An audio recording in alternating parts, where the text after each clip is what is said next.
In this free 4-hour copywriting course for beginners, I'm going to take everything I've learned over the last 20 years and condense it into a step-by-step plan that I would follow if I was a copywriting beginner starting out today with no experience, no clients, and no portfolio. So make sure you watch this free course all the way through, because I'm going to share with you how I went from almost failing English in high school to becoming a highly paid freelance copywriter. So in this free course, you're going to learn the fastest and easiest way for beginners to master copywriting, how to write website copy, email campaigns, landing pages with real life examples. Plus, I'll walk you through my 6 steps for starting a copywriting business this year. Everything from choosing a niche, creating portfolio examples, and finding your first or next high-paying client. So if you're ready to become a freelance copywriter so you can get paid to write from home or anywhere else in the world, then let's dive in. So who am I? This is just a brief introduction in case you don't know who I am. I was diagnosed as having a learning disability, which is mild dyslexia, in the first year of primary school in Australia. I was struggling to read and write the alphabet, and because of that, I almost failed my final high school English exam. I was often the bottom of my classes, and it was really hard at school. Because of this, I was not looking forward to going to university, and I never went. So I don't have a journalist degree. I don't have any professional writing qualifications. I tell you this to let you know that if I can do this, that you absolutely can become a freelance copywriter as well. You don't need to be a naturally gifted writer. After finishing high school, I had no qualifications, so I worked lots of dead-end jobs. My first job out of school was washing dishes in the kitchen of a restaurant. I was packing shelves in a supermarket. And I've worked as a telemarketer, meaning I would call people at dinner time and try and sell them things, which is not my favorite job, before I finally fell into a sales job. And that's where I really discovered copywriting. In fact, it was late one night while working in this sales job that I was bored and I started looking into the office library. One of the books I pulled off the shelf was this one, the Adweek Copywriting Handbook, and it changed my life because it introduced me to the world of copywriting. I love the idea that copywriting is really just applied psychology. It's writing persuasively so that you convince a stranger, someone across the other side of the world even, to take action. And to me, that was really, really great. And so I fell in love with copywriting. I read every single book I could on the subject, and I was excited to become a copywriter. So I started freelance copywriting in 2004 at the young age of 21 years of age. So I only had about $5 in my bank account when I decided to become a freelance copywriter. In fact, I got so broke that I had my laptop computer as a way of paying my rent, because I couldn't afford to live where I was living. So I ended up selling my computer, my only writing instrument, to make enough money for the next month while I tried to get copywriting clients. Luckily, through a stroke of luck, I was on an online forum and I approached a famous copywriter who was active in that forum. I shared some of my work with him, some of my portfolio examples. He liked it and he agreed to send me some referrals. And that really kickstarted my copywriting career all the way back in 2004. And since then, I've worked with literally hundreds upon hundreds of businesses. One of my first clients was actually the person you're seeing here, Anik Singhal, who's the founder of Learn.com. And one of my first copywriting sales pages that I wrote for him went on to make $1.2 million. I also shared some of my copy with one of my mentors, which was Gary Halbert. And if you don't know Gary, he's one of the copywriting legends. And he said, I think the copy is fantastic. Properly exploited, it will make millions. I got really good at finding copywriting clients. And as name spread about my abilities and the results I was getting for clients, I could no longer take on any new clients. There were so many. So I launched my own copywriting agency in 2010. And that was called Copywriting Crew. It had 20 writers and editors on my team from all around the world, clients in over 153 different industries. And I was able to train marketing teams at Chanel, Disney, Sony, and JP Morgan. Back in 2016, I decided to leave my home country of Australia to become a digital nomad. I wanted to literally be able to write from anywhere. I'd always dreamed of doing that. And so I packed up my bags, I left Australia, and since then I've lived and worked all around the world from my laptop, computer, and a suitcase. Thailand is where I've spent the majority of my time, Bali, Vietnam, Japan, Colombia, to name a few of the countries I've visited and worked in. Now, why am I telling you all of this? I'm not saying this because I'm trying to impress you. Instead, I'm trying to impress upon you that if someone who has dyslexia, who almost failed the final English exam, who has never been to university can become a successful freelance copywriter, I believe you can too. And I'm also pointing out some of my achievements to let you know that I'm not some 21-year-old influencer with a YouTube channel. I think a lot of those influencers are not actually working copywriters. They might have done it briefly, but have certainly not been doing it for 20 years and worked with hundreds of clients like myself. I'm still a working copywriter today, working with clients. I'm not just selling a course about copywriting. I actually do this for a living. And the reason why I'm creating this free course is because I want to give back. Copywriting has been a wonderful career for me. It's given me a life of freedom, freedom to travel, freedom to make money on my own terms, the freedom to work when I want to, and I want to share this opportunity with other people. So that's why I'm making this video, and I hope you enjoy it. So in this video, we're going to be covering 3 different parts. So part number 1 is Copywriting 101. If you're a beginner, if you're a copywriting beginner, this section of the video, part 1, is going to cover all of the basics. Everything from what is copywriting, what do copywriters do, what are the types of writing that we do. Part 2 is the practical side of copywriting. In part 2, we're going to be talking about how to write copy that sells. And we're going to be covering 3 of the most in-demand types of copywriting, which is website copywriting, email copywriting, and landing page copywriting. I'm going to be teaching you the fundamentals of copywriting and then showing you specific examples of those different formats like emails and landing pages and websites, and walking you through them, showing you why they work and how you can write similar types of copy yourself. Part 3 is all about the business side of becoming a freelance copywriter.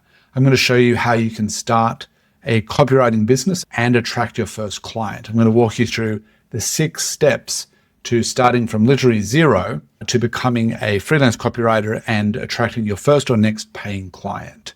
Now, before we jump in, I just want to take 10 seconds to tell you about my one-on-one coaching. This free course that you're watching will teach you everything you need to do to become a freelance copywriter.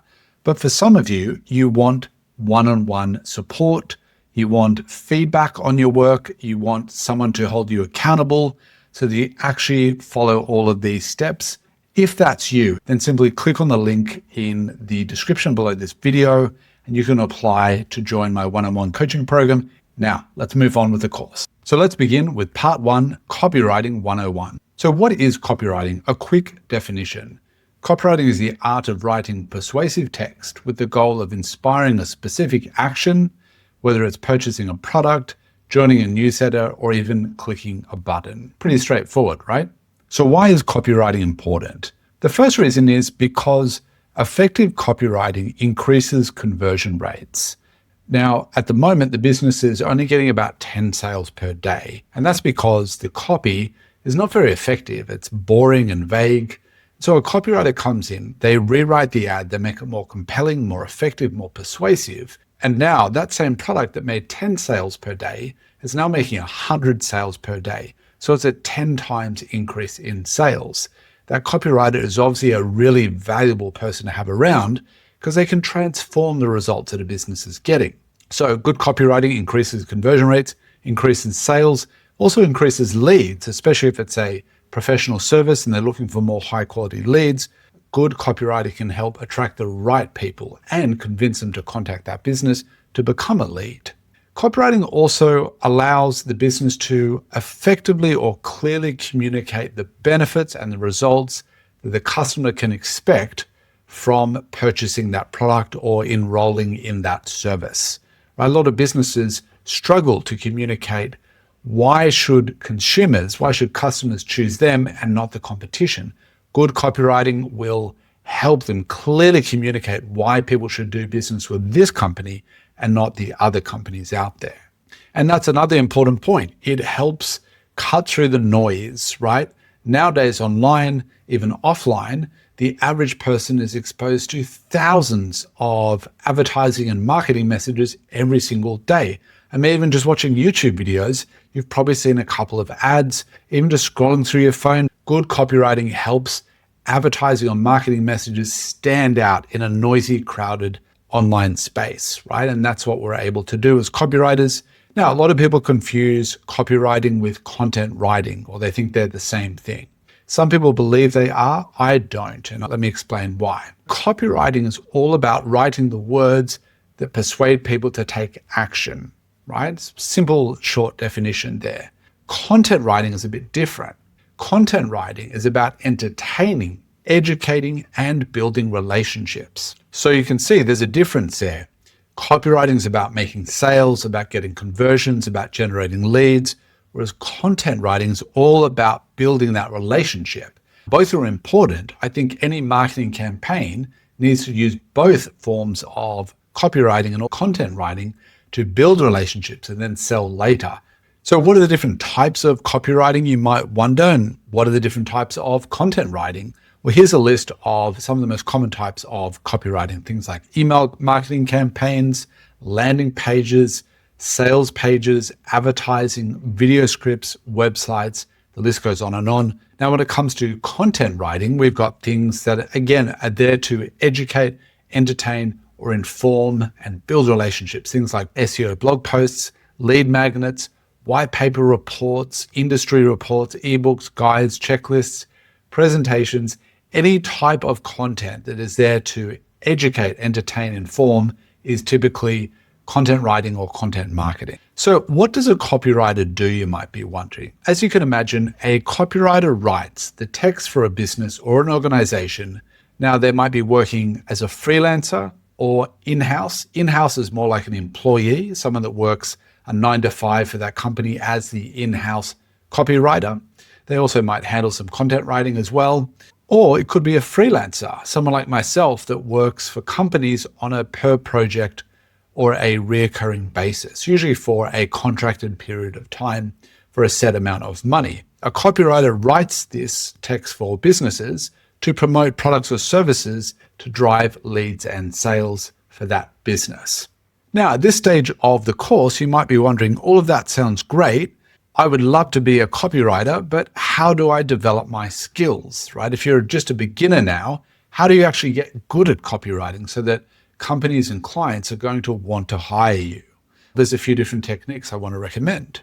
And the first thing is you become a writer by actually writing. Now, it's awesome that you're watching this video. Maybe you've read some copywriting books. Maybe you've watched other people's YouTube videos on copywriting. But let me say this. Thinking about writing is not writing. Learning about writing, as important as it is not writing. Talking about writing isn't writing. Daydreaming about being a copywriter isn't writing. The only way for you to get good and develop your copywriting skills is by copywriting. There's no other way around it. Unless you actually take the time to write and practice writing, then you are simply daydreaming. This will not be a real career for you unless you actually sit down and write. That's the only way to get good, by doing it. Just like most things in life. Stop waiting for the perfect time to write. Stop waiting for the perfect conditions. Stop waiting until you've learnt enough. Just sit down with a pen and a pad or your laptop computer and write. It's the only way. Too many people procrastinate for years. They're a perfectionist. They're looking for the perfect time. They're looking for when they're ready to start, and they never start. 10 years later, they're still talking about it. Oh, I'll write that book one day, or I'll start copywriting one day. They just put it off forever because they're scared.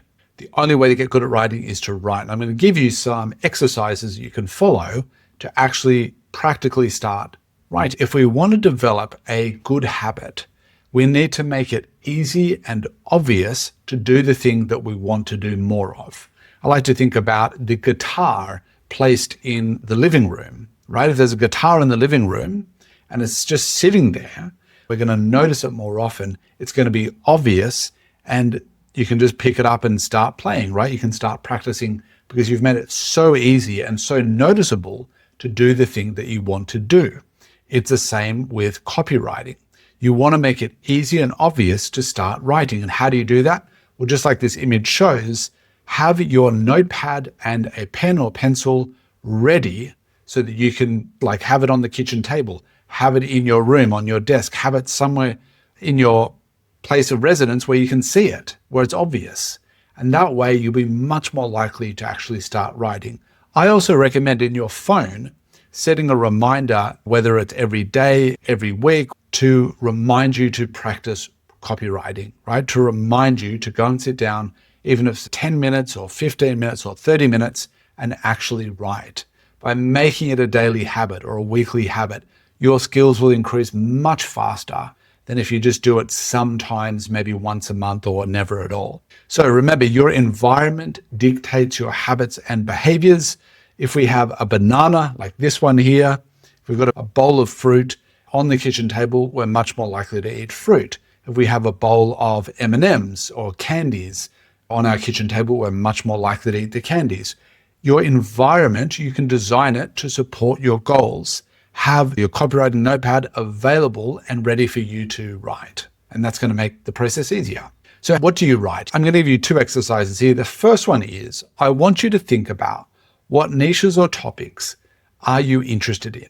Maybe even pause the video and write it down now. What do you love talking about? What do you love reading about? What type of content do you love consuming? What could you talk all day about? What are your passions? What are your interests? What are your hobbies? Write down your top 3 passions, interests, or hobbies, and things that you're knowledgeable about, things that you might have some experience in, whether it's in your current job or just something you've studied for a while. You know, I have one of my coaching students, he loves working out and nutrition and health and diet and loves those topics. And so it makes sense for him to then write about that niche. He's knowledgeable about it. So step number 1 is think about what niches or topics are you interested in, knowledgeable about, or passionate about. Step number 2 is then to find an existing product or service in that niche. Don't look for the best product. Don't look for the perfect product. Don't spend days or weeks on this. Just choose one damn product or service. It might be something you own already. You know, if you're really into camera gear, maybe you own a camera. Just go and pick up that camera. Just pick an existing product in your niche. It could be something you own. It could be something you know about. It could be something you'd love to own. Whatever it is, choose one product or service in that niche.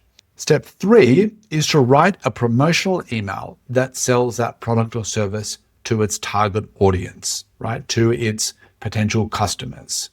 Lock yourself in a room, avoid distractions, tell people you need an hour to yourself if you have family or a spouse, and do this exercise. Do it today. Because again, the only way you're going to get good at copywriting is by copywriting, okay? Too many people just put this off. So do this exercise. I hope you do it. And if you do it, let me know in the comments below. I'd love to hear from you. Now, the second exercise that you can do is to find an existing copy. That might be an email, it might be a website, it might be a landing page. Find an existing piece of copy, and I want you to rewrite it. See if you can improve it. Can you make the headline more compelling? Can you make the opening sentence more interesting? Can you make the call to action more obvious? Can you make the benefits more clear and irresistible? There's so many things we can do to improve copy that I want you to start doing that. It might be a billboard while you're driving down the highway. Take a photo of it when you go home. See if you can rewrite it. How would you improve it? How would you make it more persuasive? So that's something you can do quite easily. So don't try and find the perfect time, the right moment. Just make it a habit of doing this. And that's how you'll develop your skills, by actually writing. Which brings us to part 2 of the video. Now that we've got Copywriting 101 out of the way, let's dive into part 2, how to actually write copy that sells. We're going to be talking about the 6 copy commandments. Now you can think of these as the 6 principles of copywriting, the things that you need to think about whenever you write copy, no matter what type of copy it is, whether it's landing pages, emails, sales pages, Facebook ads, whatever it is, you want to think about and remember the 6 copywriting commandments. These are like the best practices you need to keep in mind when you're researching, writing, or editing copy. So commandment number 1 is to know your audience. This is the most important step of all. Lots of copywriting isn't actually writing, it's thinking. It's thinking about the business, the target audience, the products and services and what make them unique. The research phase is actually more important than the writing phase. Because if you don't fully understand the business, the products, the services, the target audience, their pain points, their frustrations, their challenges, their desires, if you don't understand these important things, then the copy you write is going to fall flat. It's not going to persuade and influence the target audience to make a purchase or take whatever action you want them to take if you don't first fully understand all those important areas of the business or the products or services you're writing about. So the first question you need to think about is, who am I writing to? Who is the target audience? What do they want? Like, what are their goals, desires, results, ideal future? What are they thinking about? What do they truly want? You also want to think about, what are their problems? What are their challenges? What are their frustrations that the product or service that you're writing about can help them to solve? These things are really important. Also think about the demographics. Are they mostly men or women? Are they both? Think about the demographics. How old is the target audience? What are their interests? Things like that you need to research and find out about. Now, as a part of my coaching, I give you the exact questions that I ask a client in order to extract that information from them so that I can find out as much as I can about that business and the target audience before I write for them. Before you put pen to paper, you want to spend time actually researching the needs, the wants, the pain points of that target audience. And only then, when you're fully educated about them, can you then put pen to paper or fingers to your keyboard. Because ultimately, your copy should resonate with that target audience. You should understand them so well, the target audience, that when they read your copy, they think, oh my God, whoever wrote this has been following me around. And I've had that reaction before. It's a real compliment. Because you understand their problems, their challenges, their desires, probably better than they do, and you articulate them in such a way, you write them in such a way that they feel so heard and understood that they can't help but want to buy that product or sign up for that service. You don't want to skip this step. If you do, you're likely to write copy that falls flat. It doesn't resonate with them. They can't relate to what you're saying. They're not interested. That's because you've skipped, and too many copywriters do it. They skip this important step because they just want to get to writing, and they lose, right? The copy doesn't work. The client's not happy. You don't want to be in that situation. You want to understand all these things before you write, right? So it's lesson number 1, commandment number 1, know your audience, know them inside and out. Commandment number 2 are features into benefits. You want to transform boring, complicated features that no one really cares about into irresistible benefits. And one way to do this is with a simple technique, which I like to call which means or so what, right? So you want to think about like, okay, this remote has a 40-hour battery, which means it lasts a really long time. You can use it over 1,000 times. You can be at home and be able to turn on the TV or a monitor in a second, and you'll never have to run to the store like other remotes, which only last a couple of days and you got to go to the store. This one lasts a lifetime. You'll never have to run to the store. Notice what I did there. I used that question, which means ... Or another phrase you could use is so you can ... right? So add those to transform, like write down a list of all of the product's features, or the client might give you the list of the product's features. For example, if it's a gym, it might be we're open 24/7. That's a feature. We're open 24 hours a day, 7 days a week, which means you can come to the gym at 6 in the morning, at 3 in the morning, after work, before work, anytime you want, you can come to the gym, will be open, and you'll be able to train at any time of the day, 24/7. That's transforming that feature 24/7 into a tangible benefit by explaining, how does this feature benefit the customer? What can they expect from that feature? How does it help them? How does it improve their lives? And that's because features tell, they just give you a fact, right? 24/7 or 40-hour battery, but benefits actually sell the feature, right? They sell that feature to the customer or the client. So remember that, features tell, benefits sell. So as I've just demonstrated, you want to explain how each of the product or services features actually benefits your target audience. Now, it's pretty straightforward. You want to focus on the results they can expect. You want to focus on often the transformational results they can expect in their lives when you transform that feature into benefit. So how do these benefits improve their life, as you want to think about? You want to write that down. Like a fun exercise would be to get your notepad, again, blank notepad, find a product, look at all of the features of it, write them down in one column, and then in the middle or at the top of the page, write "so you can" or "which means," and then try and translate each of those features into a benefit. And you can have fun doing that, and it'll get you thinking like a copywriter. Here's an example I love, and this is from the original iPod. It's a MP3 player. It was not the first on the market, but it was a revolutionary product because it's so easy to use. And if we look on the right here, we've got the jargon. Now, jargon is another way of saying the features. So today we're introducing a new portable music player that weighs a mere 6.5 ounces, is about the size of a sardine can, and boasts voluminous capacity, long battery life, and lightning fast transfer speeds. Who cares? I'm almost falling asleep reading that jargon. It's all just technical features.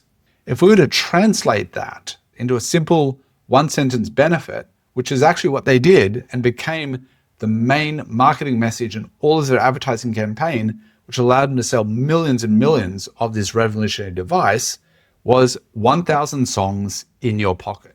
That's a benefit that we can all understand. It's simple and it's such a powerful benefit because no longer do you have to walk around with CDs. This gave you 1,000 songs and it fit in your pocket.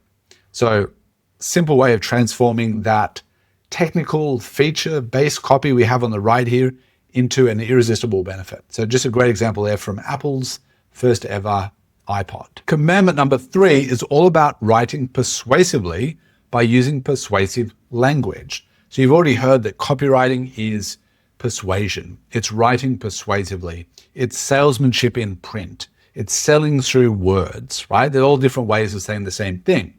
But what does that mean? How do you practically write persuasively? There's lots of different ways. There's probably 100 ways to write persuasively.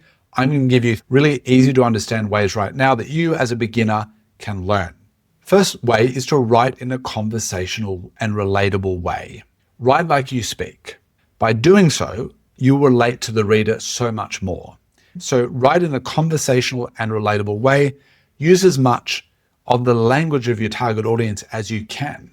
So if you know they use certain words in that target audience, because they're a community, they're a certain demographic, like maybe they're mums, maybe they're dads, maybe they're entrepreneurs, they have their own language. And if you can use as much of their own words in the copy, you'll really relate to them.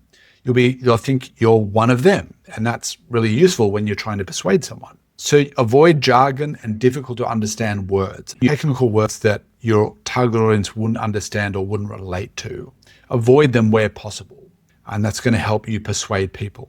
Write at a 5th grade reading level, right? A 5th grade reading level. Now, that's not to say that your target audience can't understand writing at a 6th grade, 7th grade, 10th grade level.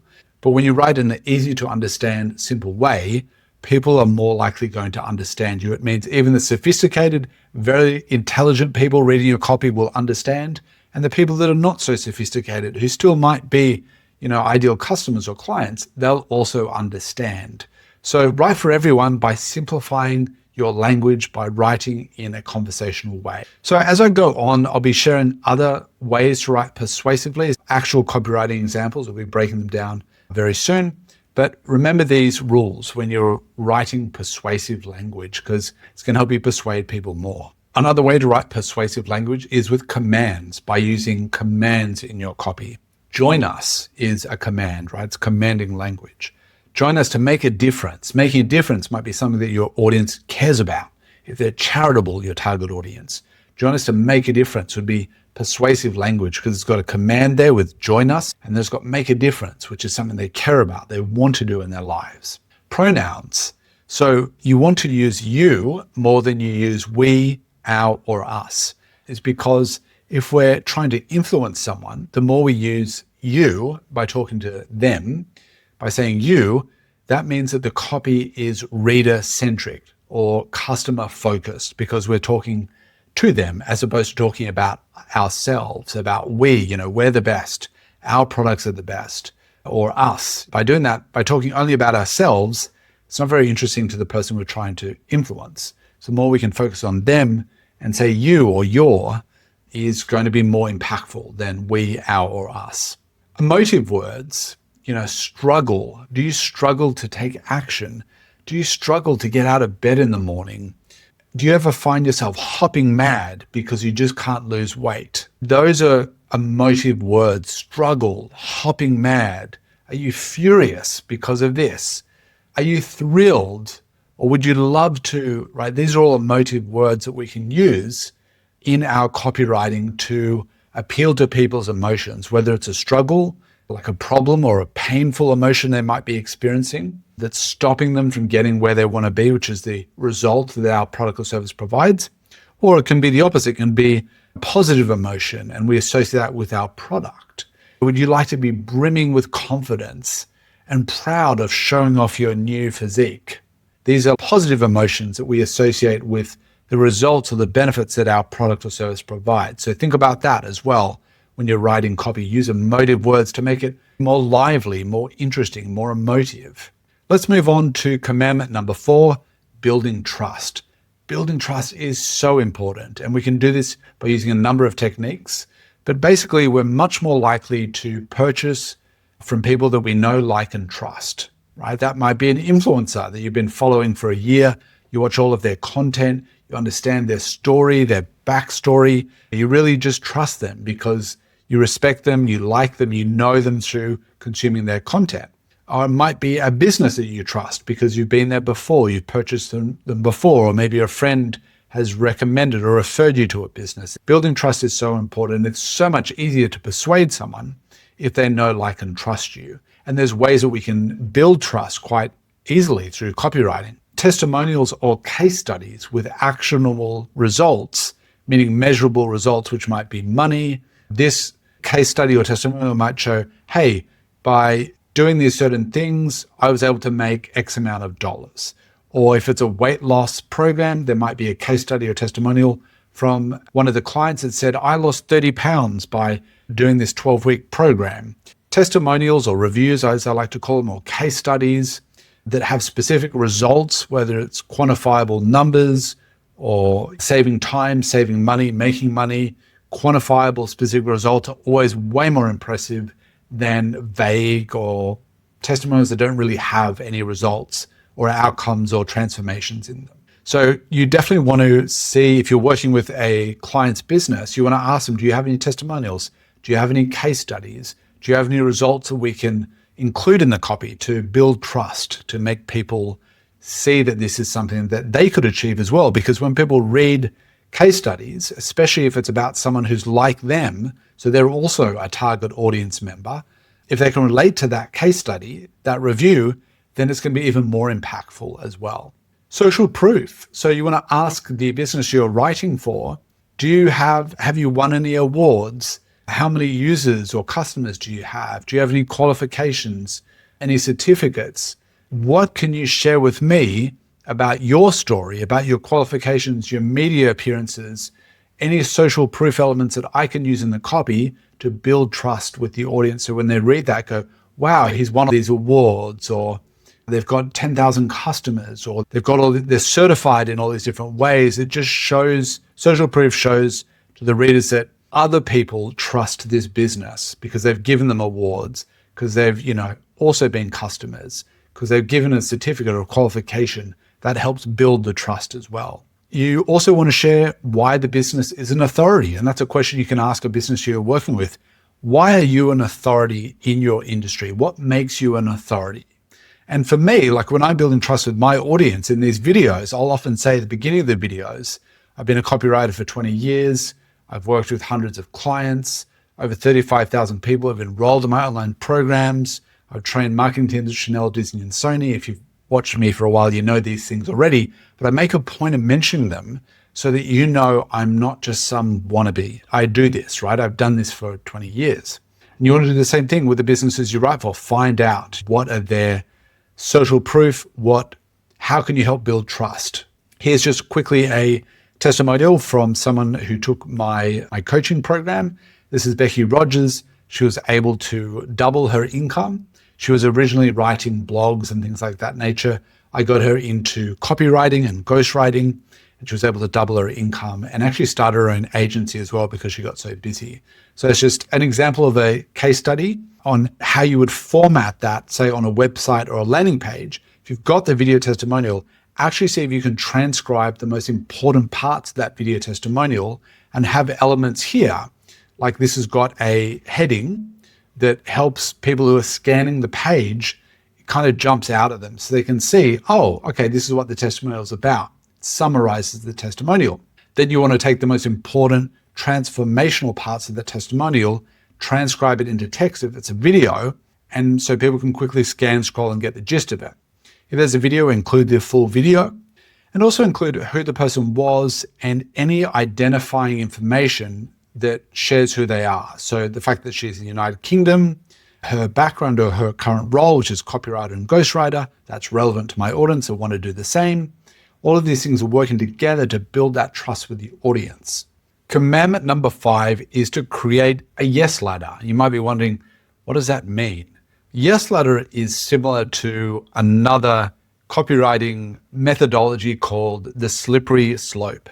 Think about a slide, right? Maybe at a children's playground, there's a slippery slide. That's where at the top, you climb up the little ladder and then you push yourself off and you slide down the slide. Now, what has this got to do with copywriting? Well, whether it's a yes ladder or a slippery slide, once people start, they can't stop.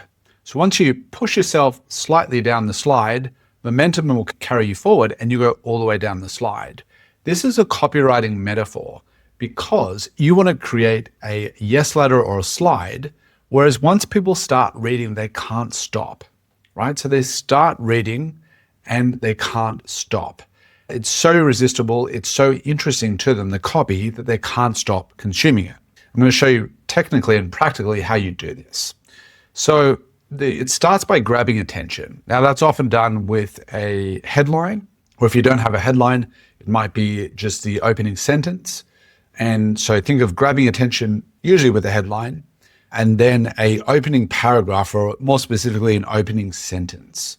So if the headline is so good, it will stop people from scrolling and they'll want to know more. A headline could also be like an email subject line. It could be a blog post title, things of that nature. It could be just what's the largest text on the ad as an example. And then the opening paragraph needs to hook the reader so that they keep reading and then they can't stop reading, just like going down that slide or going down the ladder.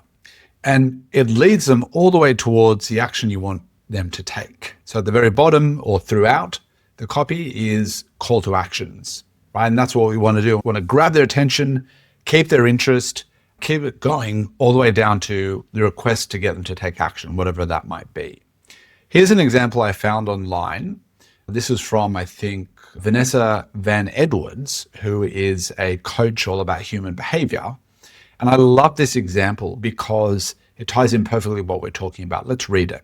Do you ever feel tired in the morning? So there's no headline here. Usually I would have a headline, and that headline could be exhausted, ?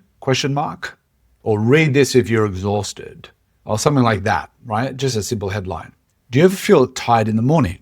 So these questions is one way to keep people engaged. So if they do feel tired, if they're the ideal target audience, the ideal customer, someone who's tired all the time, do you ever feel tired in the morning? They go, yeah. I do. What is this about? Do you ever have trouble falling asleep? Yeah. Do you wish you could get more sleep? Yeah, obviously. So what this is doing is they're relating to something. Yes. Do you value high quality sleep? Yes. Do you think it might be time to look at upgrading a mattress to upgrade your sleep? Yes. So we start with a simple question. Do you ever feel tired in the morning? And we've continued to ask more questions, qualifying the person, right? That yes, I have all these problems. Yes, I want these solutions. I value high quality sleep. Yes, I should probably upgrade my mattress. Yes, I agree your mattress sounds great. Yes, I'll buy it. So it's getting them to say yes, yes, yes, yes. Doesn't always have to be done with questions, but questions are often a great way to start copy. It's a great way to open your copy, right? After the headline, to have a question that they can answer yes to and get them to say yes a couple of times. And as they're agreeing with you, they can't help but to continue reading to find out what they're going to learn next and how you can solve their problems. So it's just an example of the yes ladder. And it's a great technique for getting people engaged in your copy. Another way is through storytelling. Commandment number 6, copy commandment number 6 is all about being clear and concise. Very important to be clear and concise, because what's the opposite of clear and concise? Well, that would be vague and boring or generic. We don't want to be vague, boring, or generic, because that's copy that isn't interesting. Too many times I see copy that's rambling, that's long-winded sentences, that's not getting to the point. And all of these things will kill your conversion rate. They'll not be persuasive. That will not make sales or generate leads. So how do we do this practically? How do we be clear and concise? The first thing you can do is you want to format your copy. So once you've written your copy, I want you to then format it for the scanners and the scrollers, which is like 90% of the population now. I'm sure you do this yourself. You open your phone, you check your email, you open an email, and you scan through. What is this email about? Why do I care? What do they want me to do? Right? We ask these questions subconsciously, whether it's reviewing an email in our inbox on our phone, or it might be, checking our messages on social media. It might be scrolling LinkedIn or any social media platform. We're scrolling, right? We stop when something grabs our attention. And once it's gotten our attention, like good copy or good messaging will grab our attention, our interest, then what we want to do is we want to make the copy easy to read. And that's what formatting for the scanners and scrollers means. It means that the copy is easy to read. And that means breaking up big walls of text, like big chunky paragraphs that look really dense, breaking them up into like one line paragraphs. So there's lots of line breaks so that when the eye sees it, that the brain doesn't think, oh, that's a lot to read. It thinks, oh, I can read this because it's formatted with lots of spacing in between the sentences or the paragraphs. By doing that and by adding headings, it makes it easier to read. It makes it more engaging, more appealing to read. So format for the scanners and scrollers. Again, instead of having long, rambling sentences that don't really make a point or thick paragraphs that go on, think about making your copy more concise. How can you say the thing that you're trying to say with fewer words? How can you remove words but still have meaning? How can you make shorter sentences and thinner paragraphs? By thinking this way, you'll increase your conversion rates, because if copy is hard to read, people won't read it. So you can shorten things. Don't hack away things just for the sake of making them shorter. The message has to be clear of what you're trying to say. Is it clear? It's got to be clear, but concise. Concise means say what you're trying to say in fewer words. Focus on one idea at a time. If you're writing a paragraph or sentence, focus that one idea in that sentence. So one idea per paragraph. Don't try and fit 3 ideas into one paragraph. It'll be convoluted. It won't make sense. It'll be hard to comprehend because you're trying to convey too much in one paragraph. So that's something to think about, is to focus on one idea at a time, convey one idea, and then move on to the next idea. Maybe if in the email we're writing, we want to sell something, maybe that mattress we just talked about, do you feel tired? Do you value high quality sleep? That what we're trying to do there is identify, do they have this problem? Then we might move on to the next paragraph. That might be talking about the solution, right? So just focus on the solution. And then the third paragraph might be the product. Why is this product the ideal solution to solving those problems? So think about one idea at a time to make your copy make sense, to be clear, to be concise, and to have meaning. So let's have a look at an example of how to make your copy clear and concise. And specifically what we're looking at here is a landing page from mindvalley.com. You can check it out after watching this video. But you'll notice that this design is really helping with the copy. So it's one thing to write copy. It's another thing to lay out and design the copy so it's easy to read, it's engaging, and it's appealing to look at. And we do that by having things like bold headings. Headings that are not only bold, but also convey something our audience is interested in. Seeking a breakthrough in your life or career, they know the audience will answer yes to that question, right? So it grabs their attention as they're scrolling. So as I'm scrolling down, I say, okay, this is about a membership. It's about every day and every way becoming better and better at living your potential. Notice that's a short sentence. We've got Mindvalley membership. Most people who come to this landing page are already aware of Mindvalley, so they don't need to do a big job of educating them about what this page is about. They've got the social proof elements here, which is something we'll cover later in terms of how you do that. But if we scroll through this page, I love how each part of the landing page is a different section with a different purpose, right? So this one is talking about their problems. Are you looking for a breakthrough in life or career? And then it's talking about case studies. We already touched on case studies earlier. This is more of a summary of their case studies. Quantifiable numbers make specific claims more believable, right?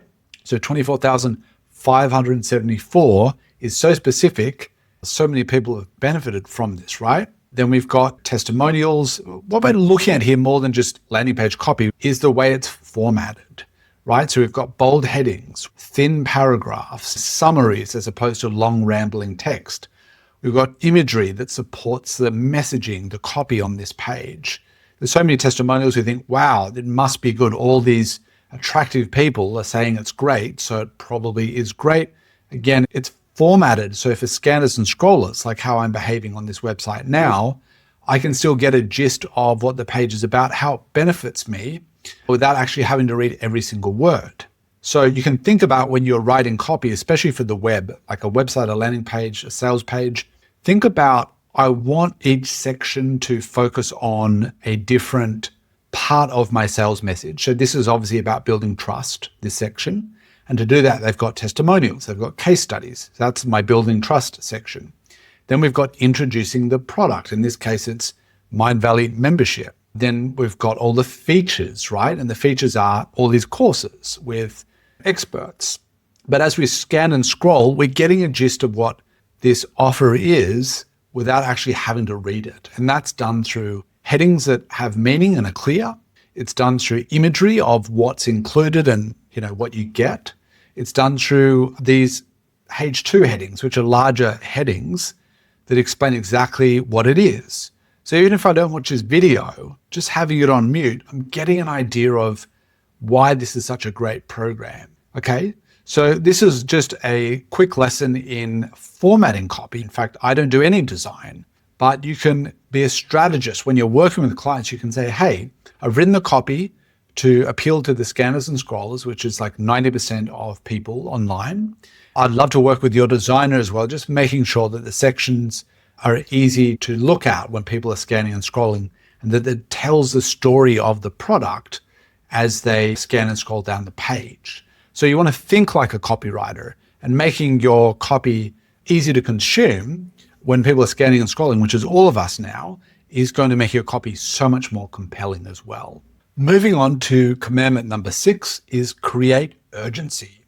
Believe it or not, but people will rarely take action on their own. Unless they're really motivated or inspired, most people procrastinate when it comes to making a buying decision. I'm sure you've done this as well. You're thinking about buying that new technology, that new gadget, that new piece of clothing. It's a little bit expensive, and so you really have to think about it because it's expensive, or because you're not sure if it's really going to benefit you. And so what copywriters need to do is we need to use the emotion of urgency, of scarcity, which is a persuasive technique, to get people to take action now and not delay. Because often if people procrastinate, they go, oh, I'll think about it, I'll come back tomorrow. They never do. If you've worked in sales, you know this as well. is that when someone says, I need to speak with my wife, or let me think about it, or send me some more information, it's often a delay tactic because the copy hasn't done its job. The salesperson hasn't done its job of actually educating people on the benefits, the desire, the problems it solves, why it's a good product, and all those things. So creating urgency is a really good device, a psychological technique that you can employ in your copy to get people to take action and not procrastinate so you can make more sales. You want to ask yourself, or ask the business owner that you're writing for, why should your target audience take action today? Why should people buy this thing right now and not delay? Why should people inquire about your service now and not delay? It's a great question to ask yourself if you're writing about it, or the business owner if you need to know that information. And then you can write that reason that they give you in the copy, right? Make it compelling and interesting. So think about that. Or maybe it's for your own product or service. Like, why should people buy this today? You want to use the FOMO method, the fear of missing out, right? People don't want to be left behind. They don't want to be the person who's not invited to the party, the person that doesn't get the cool new pair of shoes at school. They don't want to feel like they're missing out on something great they could be experiencing or owning or having. So you want to use the FOMO method, or create urgency, create scarcity, in order to drive people to take action. You always want to make sure that whatever reason you're using is real. You don't want to invent reasons just to get people to take action, or use false claims like, oh, there's only one left. If you do that and people find out about it, that it was fake, there's 100 units in the back and there isn't another person who's interested, then you lose all of that trust that you've built up through the copy that you've written. Don't lie, find out real reasons for scarcity, and then include them in your copy or urgency. So some examples could be, there's a limited number of stock. If you're selling, say, seats to a workshop or an event or a seminar or a conference, you might say there's 100 seats. We've sent this email to 20,000 people in our database, and we expect to sell out really soon. If you want one of the 100 seats, register now before they sell out. That's real. There is only 100 seats. They do have a database of 20,000 people. You can say that. You can talk about the price increasing. You could say, and I'll share some examples in a moment of price increasing, or the event ends soon. There's only so many days left at this event. Grab your ticket now before the event finishes. There's a whole bunch of reasons. I'm sure you can think of some of your own for creating urgency. Why should people take action now? It's a question you want to answer in the copy. You might have noticed on websites like booking.com, or on different websites selling flight tickets or travel deals, things like that, you'll often notice, if you look down here, only 4 rooms left at this price on our site, okay? And if I click choose room to this, I think it's a hotel, then on the checkout page, I believe there's a countdown timer. It gives me like 10 minutes or 15 minutes to actually reserve my room. Another thing they do here is one other person looked for your dates in the last 10 minutes. So it's the equivalent of saying someone else is really interested in this room as well. Like, you might want to grab it before they do. It's creating that fear of missing out, that FOMO. And also, there's only 4 rooms left at this price on our site. Now, whether that's real or not real, we don't know. But these things are designed to get people to take action. And you want to think about the same thing. How can you ethically use scarcity or urgency when you're writing copy to motivate people to take action so they actually purchase the thing and not delay it? Well, I say it's only unethical if your product is unethical. So if your product is not a good product and you're telling people they need to take action now, then that's not good. We only want to use these persuasion techniques on products that actually help people, that benefit them, that once they do sign up, it's going to transform their lives. It's going to give them some great result they're looking for. So number one, work with companies and clients that are selling great products that really help people. That's number one. And number two, only use real, authentic reasons for scarcity or urgency. Don't use it if it's not true. Now it's time to talk about one of my favorite copywriting formulas. In fact, we're going to cover 2 copywriting formulas. I think I'm going to show you practical examples of how to use each of these formulas. And formulas are great because they're like training wheels for beginner copywriters. They help you know how to structure your copy, when to grab attention, when to generate interest, desire, and when to ask people to take action I love these formulas at the beginning of my career, and I still use them to this day because they're so effective at getting people's attention, interest, desire, and action. That's exactly what our first formula is about. It's called the AIDA formula, A-I-D-A. A stands for attention, then I stands for interest, D for desire, and then A for action. I'm going to break down each part of this formula and again, share examples with you. So first of all, you need to grab attention. If you haven't got your target audience's attention, nothing else matters. So we usually do that with a headline. It could be an email subject line. It could be even an image with some text on top. We need to get attention. It might be a hook, like in a video ad or a video script. It might be the first sentence that the presenter says in order to grab the viewer's attention. Step number one, get attention. You need to do that because if you don't, then the rest of it doesn't matter because they won't read it because you didn't get their attention. You can do that with a killer headline, a compelling headline, or an image. So are you tired of feeling self-conscious about your smile? So this example is obviously for an audience of people that are worried about their smile. Maybe they've got crooked teeth. Maybe they've got missing teeth. Maybe they've got yellow teeth. But for whatever reason, they're self-conscious about it. Now, again, with headlines, a quick lesson for you. The goal isn't to grab the world's attention because not everyone in the world is your target audience. The people who are your target audience are going to be a specific group of people, right? So that should make your job of writing copy much easier when you know that you're writing to one group of people. You only need to get their attention. So the people that actually have this problem, that feel self-conscious about their teeth, about their smile, they probably cover up in photos, meaning like they don't smile with their teeth showing or even smile at all. Those are the people we've got to get the attention of. That makes it so much easier because a mistake a lot of beginner copywriters make is they try to write copy that's going to appeal to everyone. But what happens when you do that is the copy becomes so vague because you're trying to reach everyone, and everyone is very different in terms of interests, desires, challenges. And so the copy becomes so vague, so generic that it ends up appealing to no one. So again, when you're getting attention, whether it's a headline or opening sentence, whatever it might be, in your advertising, in your copywriting messaging, speak to one audience. Are you tired of feeling self-conscious about your smile? So that's getting attention. Second is we have interest.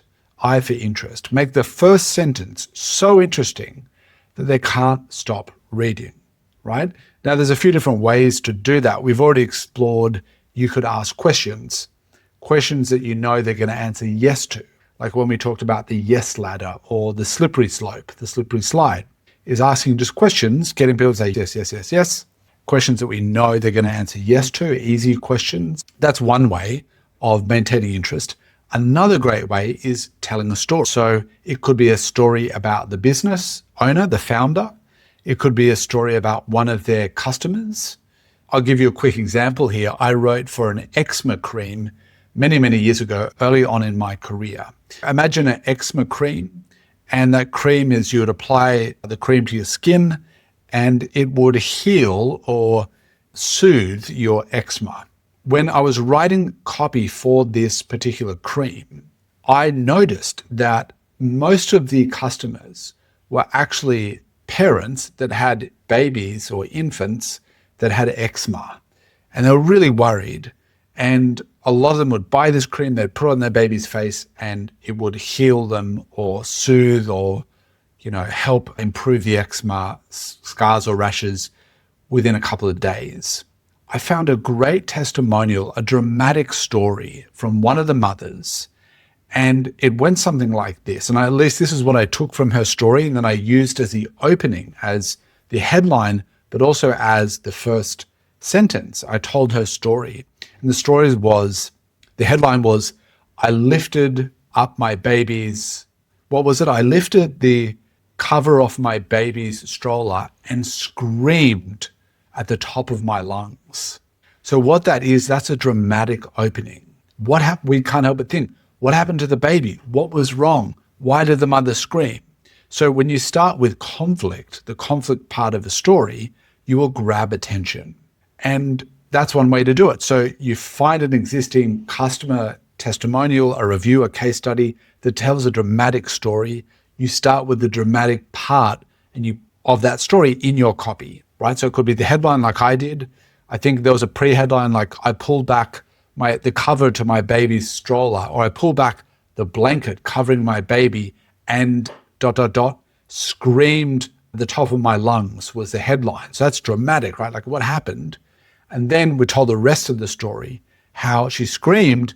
It was actually a happy scream because the baby's eczema had been healed. She thought it was someone else's baby that she'd pulled apart the wrong stroller, right? Because it was replaced with smooth, clear skin. So the baby had been healed and she was screaming really in surprise and happiness. Then it went on to explain why the eczema is so good, why it works. We've talked about 2 different ways to keep people interested. You could tell stories, you could ask questions, you could make a bold statement. Those things will help maintain the interest in reading the copy. Here's an example. If you're too shy to smile in photos and even cover your mouth when you laugh, don't worry, we can help, just as we have for thousands of other people, right? So this is still using the previous example of being self-conscious when you smile. If you're too shy to smile in photos and even cover up your mouth when you laugh, if you're someone who is too shy to approach women that you're interested in, and you always walk away and wonder what could have happened if you had the confidence to go and even just say hello. So that's describing to perhaps single men that are not happy with their dating life, and they see women they like to talk to, is another great way of maintaining interest. Let's move on to desire. Desire is when you create desire by explaining how your product can solve their problems, can help them gain the benefits or the results, the outcome, the transformation they're looking for. That's how we create desire. So imagine being able to smile with confidence and feel proud of your teeth. With our powerful teeth whitening kit, you can remove years of stains and enjoy a brighter, more youthful looking smile. Isn't that lovely? So that's about painting the ideal scenario, the ideal future. What does this customer or target audience dream about? What would be the best possible outcome for them? Can you write about that using emotive language? Like imagine being able to smile with confidence and feel proud. So feel proud, smile with confidence. These are all using emotive language, persuasive language. And then it relates to the product well with our powerful teeth whitening kit. So it then ties those ideal dream future with the actual product that can help them get there, right? So that's desire. You paint the ideal future that they'd like to achieve. And then finally, we have action, which is the second A in the ADA formula. And that's where you clearly outline the steps they need to take to purchase the product or to enroll in the service. Order our teeth whitening kit today. So we're using an action verb here, order, or you might say join now or sign up. Order our teeth whitening kit today and take the first step towards a brighter, more confident smile. So that's when you tell them exactly what to do. You can go even to more detail as well. You might say, click the button below, fill in your credit card information, or fill out the order form and purchase today so that you can get our teeth whitening kit and enjoy a brighter, more confident smile. So explain exactly what they need to do step by step to take action to get the product or service that you're promoting with your copy. Now, I want to jump over and show you some examples of ADA in action. So we're here over on Reddit, and I found this on Reddit. This is an example. The copy here is the example, and then they've added some call outs here to the different sections of where ADA is being used. So I believe this is for an email, and the email subject line says, your mum called and she says she wants pizza. Then a pizza emoji and flower emoji.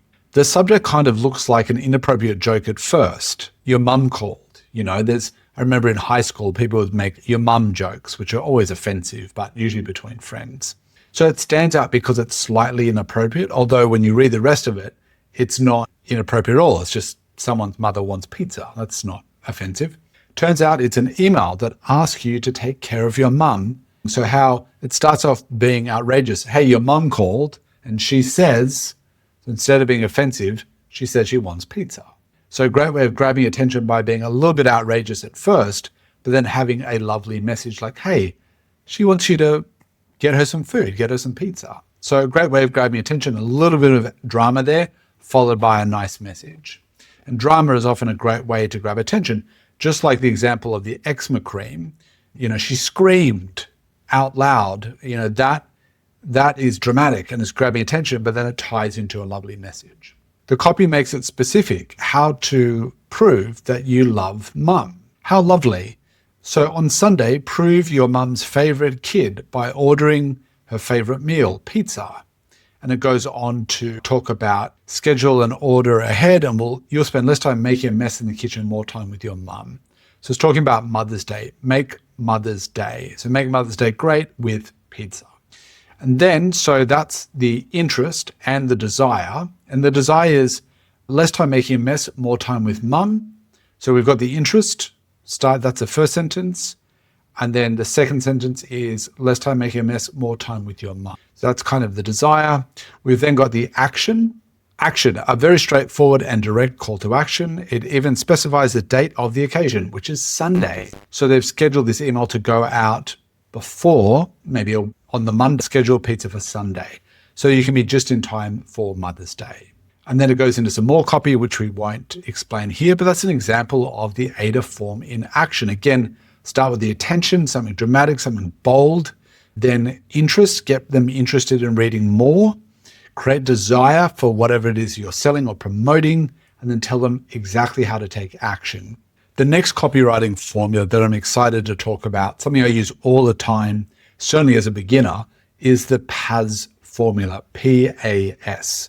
And that stands for problems, agitation, and solution. Let's break it down. So problems is where you describe the problems that your audience are going through in their own language. Remember we talked about earlier in this course about the importance of doing research, how you want to make sure that you research your target audience and the challenges and the problems that they're going through that your product or service can help them to solve. So when we look at those problems, is we want to understand their problems, and where possible, we want to find out what type of language, what type of words or phrases do they use when they're describing their problems. If I was a single man, I'm not, but if I was a single man and I was talking to a friend about the troubles of finding a date or finding a relationship, I might say, God, it's just so hard to get a date nowadays. That might be how I describe that problem, right? Or if I'm a guy who's balding, I might just confide into a friend or family and be like, my God, my hairline's receding so quickly. They might be the phrases, the words, the expressions that I use to describe these problems. Now, we want to use as many of those as we can in our copy when we're describing those problems, because when our target audience are reading the copy, the more words and language of theirs that we can use, the more it's going to resonate with them, it's going to appeal to them, it's going to engage them, because they go, wow, this person's talking like I talk. They understand my problems so well and they're articulating them in the same language that I would. They must understand me and they must therefore have the ideal solution, right? So that's why we're doing this. Now, what if you're writing about something that you're not the target audience of? How do you research and find out the language, the words, the phrases, the expressions that the target audience might use? The easiest way is to find online communities where the target audience hangs out. I recommend Facebook groups. I recommend subreddits, which is, if you're familiar with reddit.com, so Reddit or Facebook groups or Discord or Slack channels, wherever you can find groups or communities where your target audience hangs out. You just go to, like, say, Facebook groups and type in, let's say it's dating. You might say, dating advice for men or men's dating, or you might type in some keywords and find active groups or communities, join those groups, and then search those groups, look through the groups, look at how people are describing their problems. Do the same thing on Reddit, do the same thing on Discord. Look for the language that they're using. So here's an example. Are you struggling to get a good night's sleep? Simple, easy, struggling to get a good night's sleep. You're struggling to fall asleep. That kind of thing is going to appeal to your audience. Then you want to agitate. But why do we want to agitate the problem? You want to think about, You want to think about what will happen if they don't solve their problems. How much worse can their life get if they don't solve these problems? Why do we do this? It's one thing to talk about like, hey, do you struggle to fall asleep? Or are you worried about losing your hair and going bald? Are you worried about a receding hairline? That's one thing to get people to go, yes, that's me. We want to agitate it. We want to turn up the pain. Why? Because as Tony Robbins says, people will do more to avoid pain than they will to gain pleasure. Let me give you an example. If you have $100 in your wallet, you will do more to hold on to that $100 to make sure you don't lose it. You don't misplace your wallet. It doesn't get stolen. You'll do more to protect the money you have, right? The pain of loss is greater than the gain of pleasure. We'll often do more to protect what we have than to go out and make our life better, to go out and make another $100, $1,000, $10,000. We know we want it, but we're much more motivated to hold on to what we have, the pain of loss, than the gain of pleasure, if that makes sense. So by agitating the pain, by not just saying, are you worried about going bald? We might say, do you find yourself tossing and turning all night, unable to shut off your brain? So again, we started with the previous pain by saying, do you struggle to fall asleep or get a good night's sleep? Now we're amplifying the pain by saying, do you find yourself tossing and turning all night, unable to shut off your brain? Are you tired of feeling groggy and unproductive during the day because you didn't get a good night's sleep? We're explaining how it could be so much worse. By doing this, we're reminding them of the problem. We're reminding them of the pain that they're often in. We're bringing that to the forefront of their brain, because then in that pain state, by being reminded of it, they're now wanting to look for the solution. They're like, yeah, I do. It's terrible, isn't it? And then that's a perfect time to then move to the next letter in this acronym of PAS, which is the solution. Why is the product the ideal solution to their problems? Because in that, when they're reminded of the pain, they're at a great mindset to now look for the solution, and that's when we present the solution. And you want to just not present it as just another product they might have tried and that didn't really work for them. You want to say why the solution, why this product or service is the best. Our all-natural sleep supplements is designed to help you fall asleep faster so you can wake up feeling refreshed and ready to tackle the days. So why is this product better? It's all natural. So it's an all-natural supplement. So that's good. That's good enough to justify why this is better. We could probably be more specific, but that's a good example. So here's an example from my own website, startcopywriting.com. It's one of my courses. And this is the Create a Professional Copywriting Portfolio in just 2 days. Why am I sharing my own example? Because I practice what I use these techniques that I'm teaching you in my own business. So it's obviously something I want to share with you as an example, not because I'm selling this course. So where is PAS being used in this sales page? So this is a sales landing page selling an online course that helps you create your own portfolio without clients. So what I want to do is remind beginner copywriters that if you don't have a portfolio, you're not going to be able to get clients, right? So I say that here, no portfolio equals no clients. And then I even use imagery that's related to the copy here. The copy talks about what a copywriting portfolio is and why it's important. I ramp up the pain, like potential clients will be hesitant to hire you if you cannot show examples of your work. It's one thing to claim you're a good writer, but it's another thing to prove it with strong writing samples, okay? And I also say cold outreach is very difficult if you don't have a portfolio.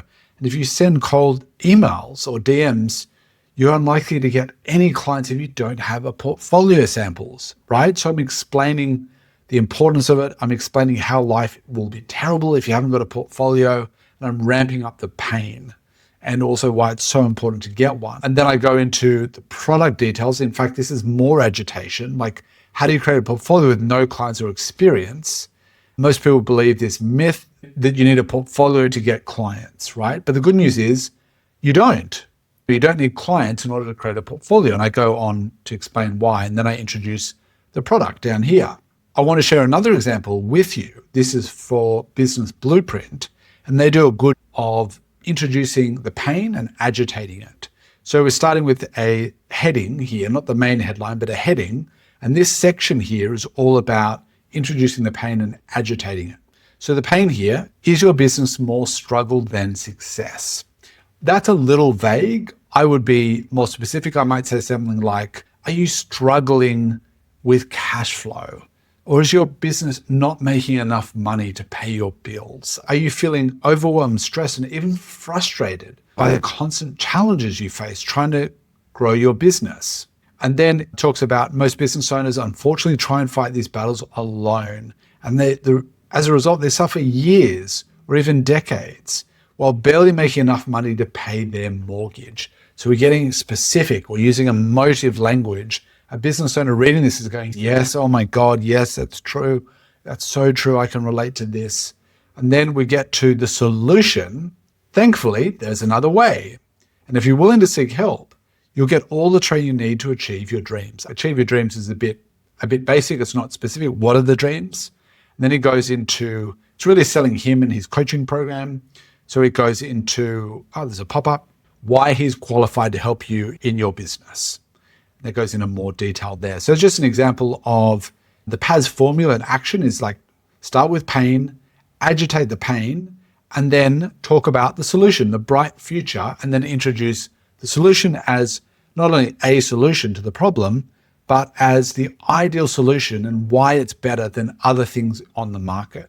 So now I want to walk you through how to write emails, landing pages, and website copy.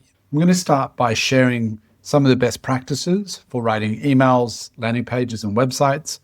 And then we're going to dive into real-world examples, successful, high-converting examples from each of these mediums so that you can look at exactly what they look like and learn how you can write these different types of copy as well. So let's dive in to the first type of copywriting, which is email copywriting. What is email copywriting? Email copywriting is writing words in emails designed to motivate readers to take action. Now, not every email will be asking for the sale, and that's why this does not say email copywriting is writing marketing emails or promotional emails or sales emails. You have to understand that not every email is going to ask the reader to buy something or sign up for something. It's not always the case. In fact, if we zoom out and go beyond just email copywriting, which is just writing words in emails designed to get people to take action, if we zoom out and look at email marketing, it's more about building relationships, right? And a relationship is really important. It's more important, and this is thinking like a copywriter. Think about this because the best copywriters aren't just people that write sales emails. They're able to think strategically about a business and how to put together a marketing campaign, in this context, an email marketing campaign that will get the best results. And the way that you get the best results from an email database by understanding that relationships are more important than quick sales. If you want to work with a business and get great results from the email copy, then you need to focus on building relationship with the email database before you ask for a sale. And unfortunately, too many business owners that I've worked with in the past, when I've said, how big is your email list? They say, 20,000 people. Isn't that amazing? I say, well, when was the last time you sent them an email? 6 months ago? If we start sending sales emails today, then you'll be considered that friend that only calls once in a while when they want something, when they want a favor, when you want something from them. And how do we feel about people, those old friends or even relatives that never get in touch with us, but when they do, it's just to talk about themselves. They don't ask us any questions and they just try and sell us something. How do we feel about our relationship with those people? Not very good. So what we need to do, if that's the scenario, which it often is for too many business owners, they've got these big email databases and they only ever just send promotional emails and then wonder why there's no sales, why there's no leads, why there's no results. It's because they've neglected their database. What can we do? For email marketing, what we want to do is build a relationship with the readers, one where they look forward to receiving our emails. How do we do that? We do that by writing value-packed emails. And what that could look like might be telling engaging stories with some kind of lesson. It might be sharing a behind-the-scenes photo with a story about it about what's going on in the business. It might be providing valuable tips that help the readers overcome a challenge or overcome a problem they're dealing with. It might be sharing how to get the best use of the product that they've purchased and showing them exactly how to use it step by step. It might be checking in and saying, hey, we're going to be creating all of these valuable free content. What would you most like to learn? And we'll make sure that we create it. It's treating them like a good friend, building that relationship of doing things for them, giving them free advice, helping them where you can, and not asking always for the sale. When you do this consistently over time, you build a really strong relationship with that email database.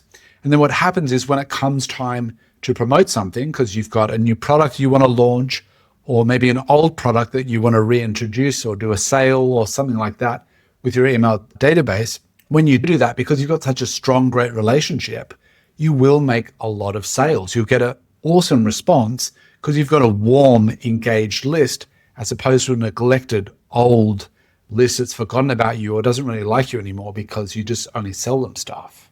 So that's a very quick lesson in email marketing. But if you've actually retained what I've just told you, that is so valuable to helping your clients get results, because anyone can just write sales emails. But what's way more important is how you build a relationship with your list or show your clients how to do that. And now you've become much more valuable as a copywriter because you're now also a marketing strategist, right? So keep that in mind.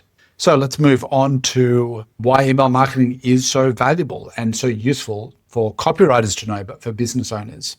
Email marketing has an estimated return on investment of $42 for every $1 spent.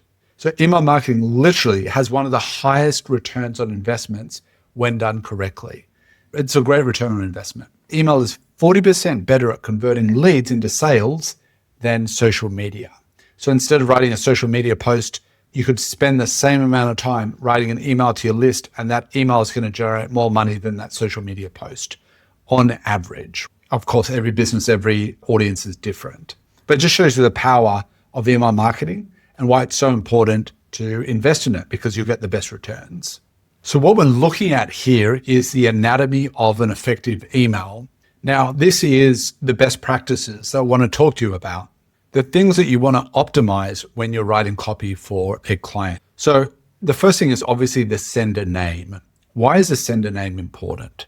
Too many companies make the mistake of having the company name as the sender name. And the reason why that's a mistake, why my emails don't say start copywriting as the sender name, and they say Jesse Forrest, which is my full name.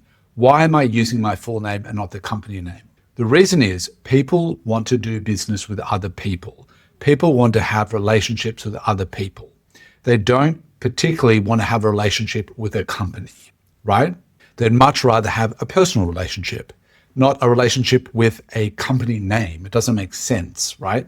So that's why you want to make sure that you have your full name, or the business owner uses their actual name. That could be the founder, that could be the marketing manager, that could be whoever in the company they want to be the person sending the emails. It should be their name, not the company name. The second thing, very, very important, is the subject line, right? We've got here, subject line. Susan, quick question. Now, why is the subject line important? That's because the subject line is the headline of your email. If your subject line sucks, if it's not interesting, if people see that in their inbox and they just delete the email or ignore it, then the rest of your email doesn't matter because it won't be read. So the next thing to think about is the greeting. Believe it or not, many companies will still use a greeting that is too formal and impersonal. It'll say something like, Dear Susan or Dear Jesse.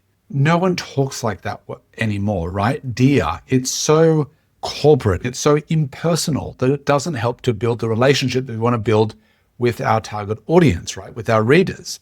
So you want to write like a friend. So a much better greeting would be, Hi, Susan, or informally, you could say, Hey, Susan. Now, Susan is a placeholder. It's an example. You would obviously have first name, and then that gets mail merged into whoever's receiving the email, right? So greeting is important. Keep it personal, keep it brief. The opening sentence is important. The opening sentence is important because The email, when someone's reading an email, there's a couple of things that happen subconsciously. When it's Monday morning, we're checking our emails, we're going through the inbox, there's lots of emails, we do a couple of things. The first thing we actually look at is the sender name. Who sent me the email? Do I know them? Do I like them? Do I trust them? Do I want to hear from them? If we don't know them, we don't like them, they're a stranger, we certainly don't trust them. If it's a spam email or some promotional email from a company that we never read, we're going to delete that email. So you want to have a good relationship with your list. We've talked about that already. The second thing, let's say they do know us. It's an email from me to my newsletter subscribers, let's say, as an example. They're going to go, okay, Jesse sent an email. Great. What's the email about? And that's where the subject line needs to convey value. So they go, oh, that's interesting. Oh, I wonder what that's about. Or I'm interested in that subject. And I'll share examples and subject lines in a moment. This is an example of a cold email you could send. Susan, quick question, ...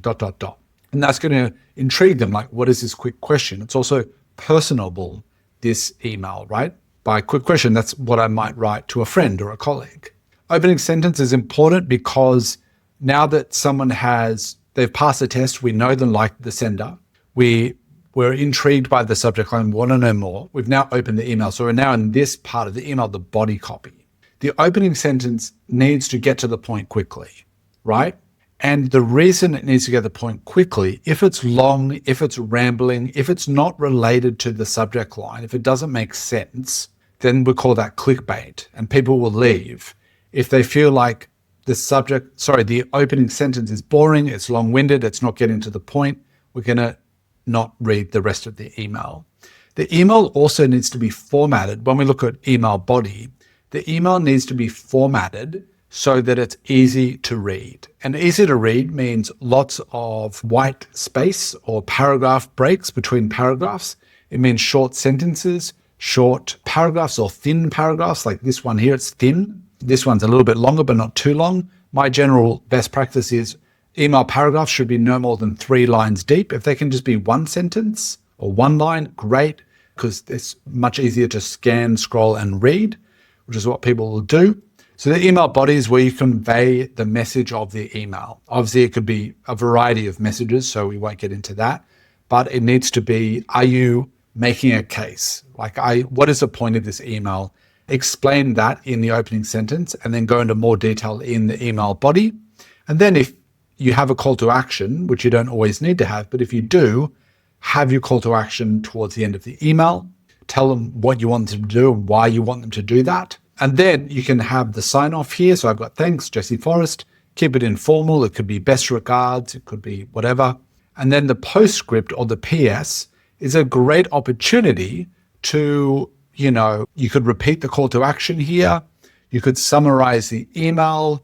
You could encourage them to reply. So in this one, I'm encouraging them to reply, which is my call to action, which is I ask a question, what's your biggest struggle right now with writing or freelance or freelancing journey? I want them to reply.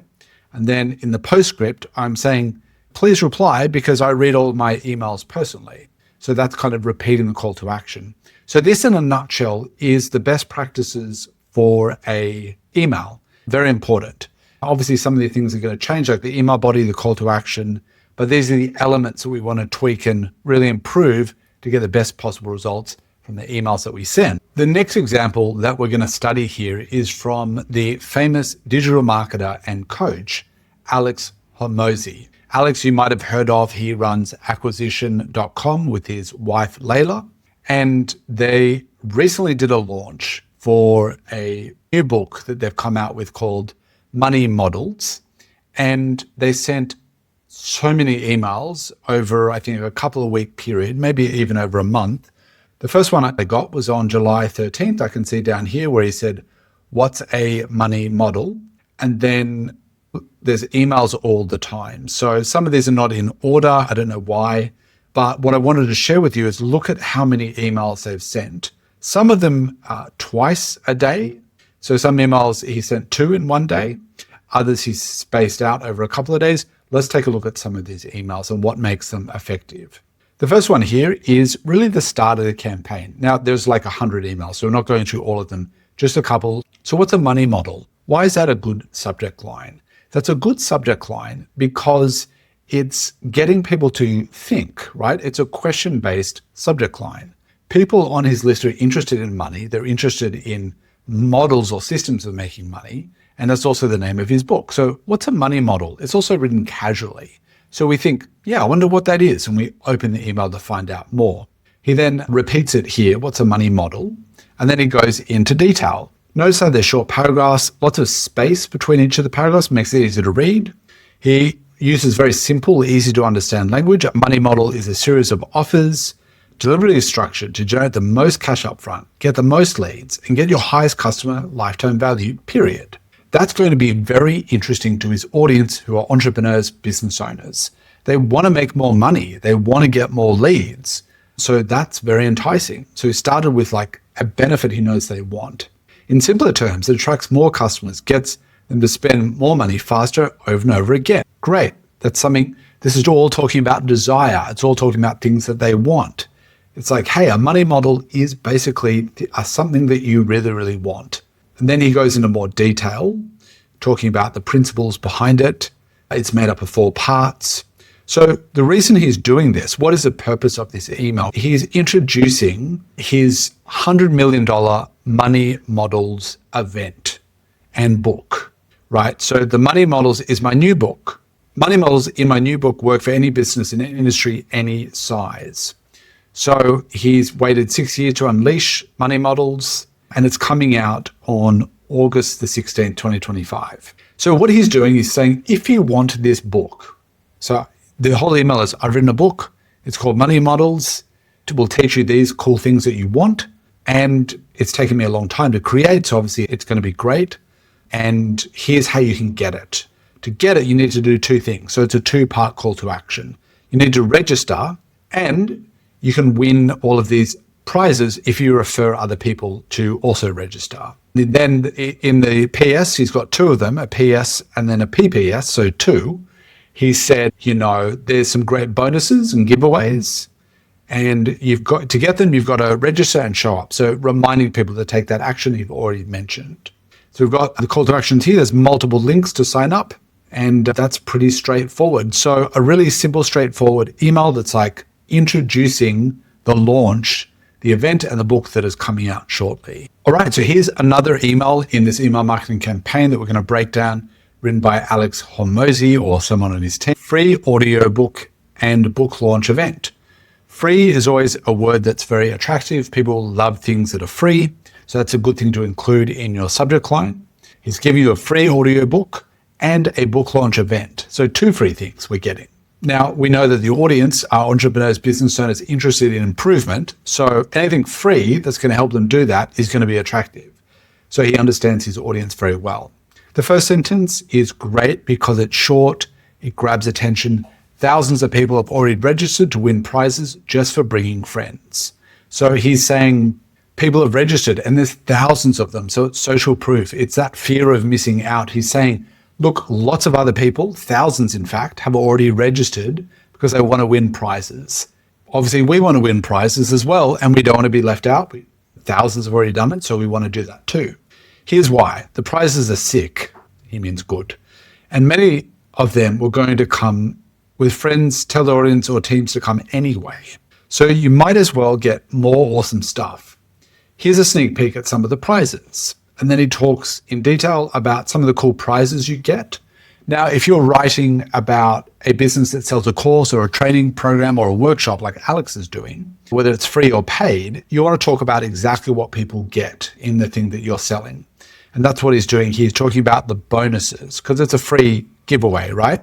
So if you register, you're also getting this free bonus stuff like a Profit Tactics audiobook, your chance to win 50 spots for a day at their headquarters, recording of the day, which is special, and then all this other cool stuff. If you're in the top 50 or top 10, the prizes get way better. Now, what he's doing here, which he did not do in the previous email, is we've got a call to action button, a clickable, bright colored button that stands out in the email and can often attract more clicks than just a link like the ones that we're seeing here. What I like about this is he's including the button, but some emails will hide images, and a button can be sometimes considered an image. So what he's also done is he's provided the link again, this time as just a link. He'll have a backup one here that people can see and click on and register. So pretty cool email, short, very to the point. He's got social proof in there. He's got free bonuses, if you take action, and he's reminding people to refer others and to come to the event. Here's another email from Alex. There were many. There's, I think, over 100 emails, but I want to show you emails later in the campaign. So towards the end of the campaign, as he gets closer to the event. This one is interesting. It's what I would call a hurry up and take action, or a reminder of the scarcity, reminder of the urgency to take action type of email. And I'll typically send these in a campaign towards the end of the campaign. I will have asked people to buy or sign up or register. And then the rest of the emails, there might be 2, 3, or 4, are just reminding people to hurry up and register. And this is one of those examples. So live in 3 hours, what's good about that subject line is it's straight to the point, and it's telling people like time is running out, literally, there's 3 hours left. So if anyone's on the fence or they're procrastinated, this is kind of a kick in the pants to go and hurry up and take action. He gets straight to the point in the opening sentence, which is go here now, like save this link, because save this link tells you exactly where to go, the call to action right up front. Set an alarm. Festivities begin 9 a.m. to 12 p.m. I'm going to be revealing a project I've been working on in secret for years. It's finally ready. I can't wait to show it to you. He's building anticipation. He's building curiosity there. We want to know more. Then he signs off, Alex. So very short email, literally 3 sentences or 4 sentences. He doesn't give away much because he wants to build that curiosity. Last chance to get VIP by pre-ordering a book. If you plan on getting a book, there's zero logical reason to not get more free stuff for the same price and get them faster. And then he's reminding people to add the launch event to their calendar. So these reminder emails are often short. They're often very to the point. They're just reminding people to take action and why they should take action now. And now we're going to look at a different email marketing campaign. This is for one of my close friends, Dalton, who sells photography courses and coaching to photographers. So this is the sales email campaign and the breakdown. So about this campaign, it's from Sean. It's promoting a product called Perfect Pictures. The offer is a Black Friday sale. Now, let me say this. Some of the best times of the year to do email promotional campaigns is around different holidays or usually seasonal events, such as, Black Friday comes every year. Might be Christmas or any other event, Mother's Day, Valentine's Day. These are often commercial holidays, and companies will find creative ways to market their products or services during those parts of the year. Another friend of mine made, I think, $30,000 to $40,000 during Black Friday selling a subscription membership just through the Black Friday sale period. And Sean made great money. Don't have the exact figure here, but it did very well also. And that's why we often see so many promotions going around Black Friday and other parts of the year, because companies know it is a great opportunity and time of year to offer your products or services at a discount because people will lap them up.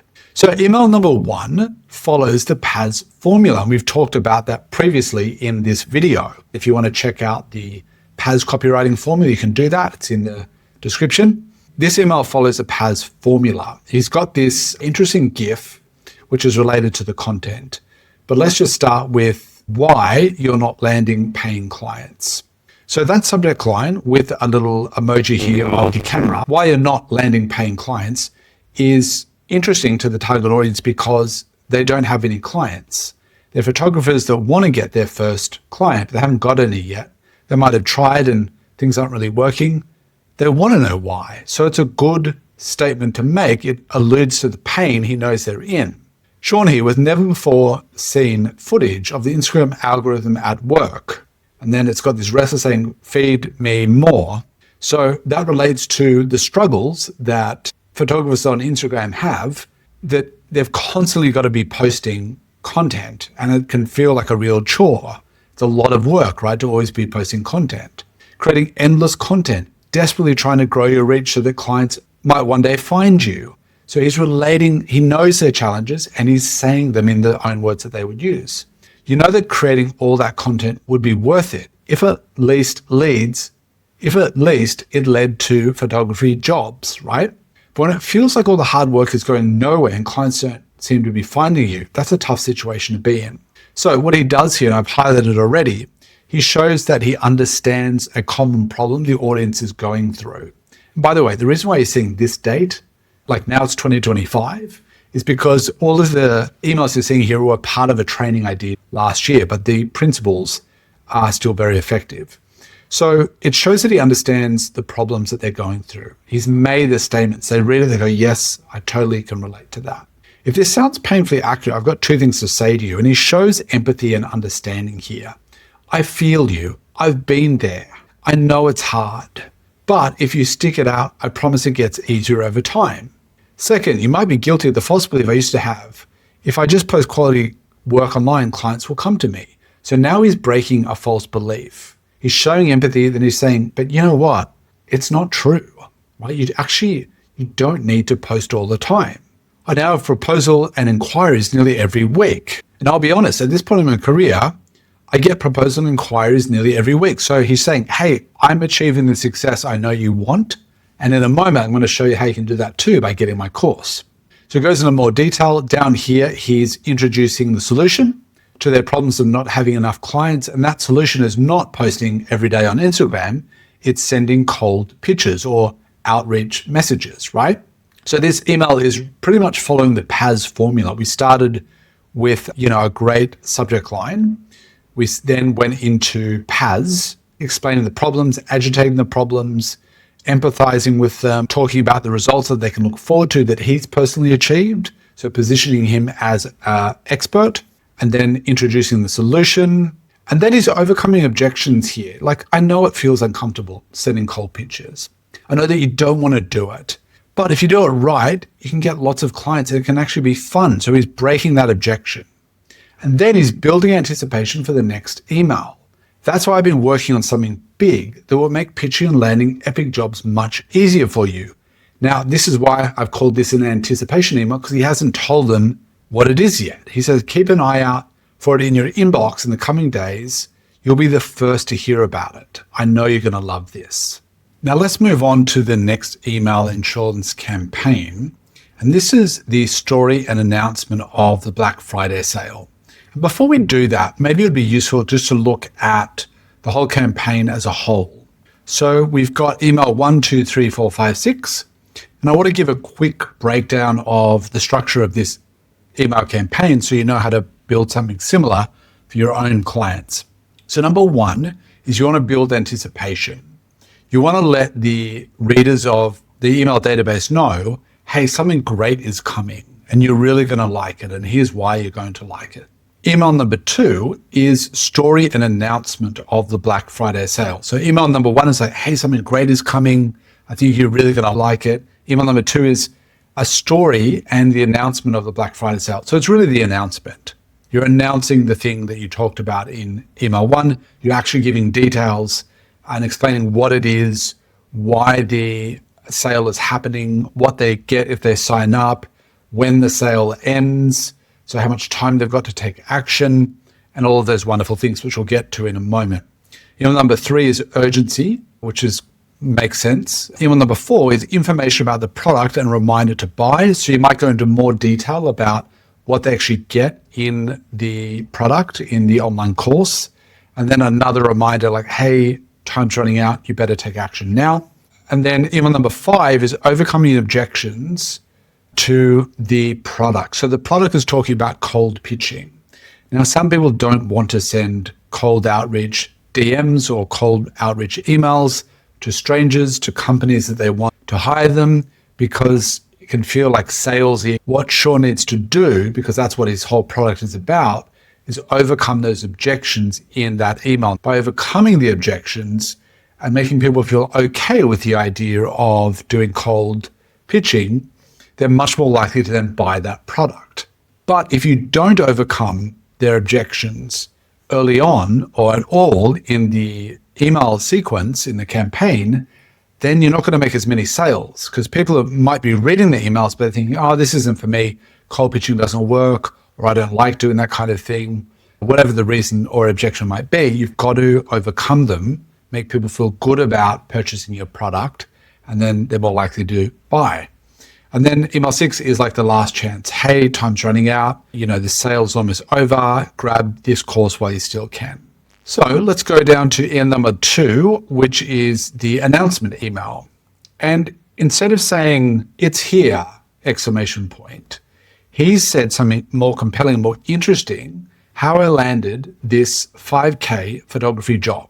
Now, if you're a struggling broke photographer and you see a subject line that says, how I landed a 5K photography job, a high-paying job, that's really interesting because you want to do the thing that he's about to tell us how he did. He uses an emoji. I don't like to use emojis at all. Some people do in their email subject lines. I think if you do it too often, it looks promotional. It looks like you're selling something. And personally, I think emojis are overused. But, some people like to use them. One of my first big breaks as a travel photographer happened back in 2017. So the opening sentence here introducing a compelling story, right? We want to know what was a big break, what happened. He was young, ambitious, and eager to work with clients, but he didn't have a social following. His social following was tiny, and I was barely making enough money to scrape by. So one day I did something that felt more uncomfortable than anything else. Rather than praying that clients would find me, I sent emails to 100 local businesses, pitching them and explaining exactly why they should hire me. I remember it so well because it took him forever to write that email, that pitch email. And then here he shows proof, like I did actually do that. Look at all of the companies that I emailed. Here they are in a spreadsheet. And he says, my email pitch templates have landed me over $10,000 in photography jobs. Read on to find out how to get your hands on them. So again, this is proof to back up his claims that he did this by showing like, hey, I did do this. He promises to teach the result to the audience. Like I promised to teach you how I did that. All that time I'd spent perfecting my emails paid off because just like that, I was in business. I wasn't even that good of a photographer yet. Having specific results, like the one cafe in Portland paid me $2,000 for a menu photo shoot. By being specific about cafe in Portland, the amount they paid him, $2,000. And then the coffee shop paid me $1,500 for some lifestyle and interior shots. These are great because it's more believable when you have specific quantifiable numbers in your claims than vague terms like, that one job I did that made me lots of money. That doesn't sound believable. But that one cafe in Portland paid $2,000 for an entire menu photo shoot. That sounds believable because it's so specific. And then he goes on, he's sharing some examples saying, look, my photos aren't even that good, which again is reminding the audience, if I can do this, if I can take average photos, and by the way, to me, that looks pretty good, but I'm not a photographer. He's saying anyone can do this. And you want to convince the audience, your readers, like, hey, if I can do it, you can do it too. He then here transitions to pitching. So you can't do this on your own. You need expert guidance. You need his product. He's saying that, you need to know how to write this email, but he's going to help you do that. And he's put together a package called Perfect Pitches. So here's introducing the package. Giving early bird access promotes exclusivity. He's saying, I'm launching it tomorrow, Black Friday. But as a thank you for reading this email, I'd give you the sneaky early bird link. Doors officially open tomorrow, but you can go ahead and grab it now if you're ready to start pitching. And I think there was a link here. It's not here at the moment, but there's a link to go and buy it. What he's doing here is he's making his readers feel like they're getting an exclusive access to a product early. And people love that. We love to feel like we're special. We love special deals just for us. So doing this exclusive offer, hey, you get to be the first in line, is really appealing to people. And that's the law of exclusivity. Makes people feel special and they're more likely to take action. Email number 3 is all about urgency. Did someone say 86% off? So his subject line here is summarizing the Black Friday discount. He's saying, you're getting 86% off the regular retail price. Opening sentence makes a controversial and unbelievable claim followed by a cheesy GIF. So it's getting attention. It's being a little bit outrageous. Certainly the GIF is outrageous. He's saying there's a magic money printing machine, which, but then he's saying, hey, sorry, that was lame. Just kidding. but it got our attention. So being outrageous and then apologizing, being outrageous and then getting to the point of it all. So when Sean clarifies he was making a joke and relating it to the unrealistic claims that a lot of photography gurus make, this builds trust. Builds trust because you're saying, that was silly. There's no magic bullet. There's no secret. If anyone tells you that you'll make money for doing nothing, is probably lying to you. So being brutally honest with you by being so transparent, he's building our trust, right? Which again, we buy from people that we know, like, and trust. Then he's going to introduce the product, transition to the product. He's got a nice digital image of the product and a link where people can buy. It's an attractive, eye-catching product. I think that looks pretty well designed. We can get a glimpse of what we'll learn in that product, so that's good as well, like a little sneak peek, a preview. And this bright colored button is bound to stand out and attract more people to click on it. It's going to get a higher click-through rate. And then there's the offer and the urgency. But hurry, because it's only available until midnight on Monday, November 27th. Once it comes down, meaning once that date passes, you won't be able to access it. In fact, the only way will be to sign up for his $2,000 course in order to get access to that one product, Perfect Pictures. He's got a countdown timer there, which is obviously has expired. But if you were reading this during the sale period, that would have been ticking over, again, adding urgency with a countdown clock, prompting you to take action and buy. Email number 4 is information about the product and a reminder to buy. He uses a promise here, how to do something, how to start landing clients effortlessly. They would love to do that, right? So it's a good how-to style subject line that includes a result the audience wants, an outcome they want. It can work for any niche by using that formula for a subject line. It's going to grab attention. It's going to grab interest. Then he says, quick reminder. So very casual language here, which is good. It makes us feel like we know him because he's being so informal with us. If you want to get the exact same system that he uses, again, the same product, it's only available for a few more days. And then he says, educate the reader on the 3 best ways to pitch your photography services. So this email is information about the product and what they're going to be learning in the product. So he's saying, you want to use email pitches. Here's why they're a good idea. Instagram DMs are also great. I recommend them. Here's why they work. He's really educating us here about the product and why the strategies are relevant and effective, which is always good. It takes a break from I'm just pitching to all right, let me explain why this works. And then he goes into detail. So you actually learn something, but he doesn't give away the exact strategies, the templates. Then he provides information about what you will learn and also what you receive. So what's in the product? What do you actually get? What are the guides? What do they teach? What are the templates? What's the media kit? He goes into detail about each of the inclusions with the product, which is important to do. People want to know what they're going to get. He then reveals the price, which I think is revealed earlier, and also the urgency that after the sale, you won't be able to get this unless you buy a $2,000 course. So you're really going to save a lot of money by taking action now. He repeats the deadline date, which is going to encourage more people to take action, and so will the countdown timer. Number 5, overcoming objections. It's short and clear. He's basically addressing the fears and objections that people might have about doing the thing that he promotes in the course, which is cold pitching. He relates to their fears. It's never easy to approach someone out of the blue, a stranger. I struggle with it and other people do as well. So it's okay to have that fear. But he says, even if you're scared, it doesn't take away the fact that it's really effective, that it really works, and it can help you make lots of money. So that's obviously going to be appealing to people. He then reminds them of the urgency, which is similar to the previous emails. Hey, take action now. He reminds them what they get inside, everything you get, and then again, the countdown timer. Now, the last sentence, which is the final email, is short. It's very short. It's very to the point, just like Alex Hormozi was doing, because what it's doing here is it's just saying, hey, time's running out. It ends at midnight. Grab it while you can. There's no real fluff in this email. It's just saying, take action now because the sale is almost over. Here's that countdown timer again. Here are 4 different types of clients. My Perfect Pictures bundle will help you score. So again, switching to, he's gone up front with hey, take action now, buy, here's the link. And then he's gone into an education mode saying, here are the type of clients you can get. And there's a variety, like coffee shops and hotels, travel agencies and Goes on and on, like basically saying you'll be able to get lots of different types of clients, which is appealing to the audience.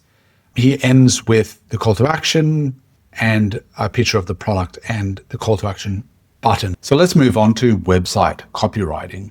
What is website copywriting? A quick definition. Web copy is writing the words on a web page or website to convert visitors into leads, customers, or clients. You might think, well, why is the words on a website important? A lot of people actually think the design is more important. Those people would be wrong. And that's because the messaging, the content is actually what converts people from just browsing a website into taking action. It's not the design alone. The design, think of the design as the window dressing, right? But it's the salesperson that comes out and makes the sale, right? It's the words that are spoken, not the interior of the shop. It's the salesperson who comes out and communicates with the customer and then gets them to purchase.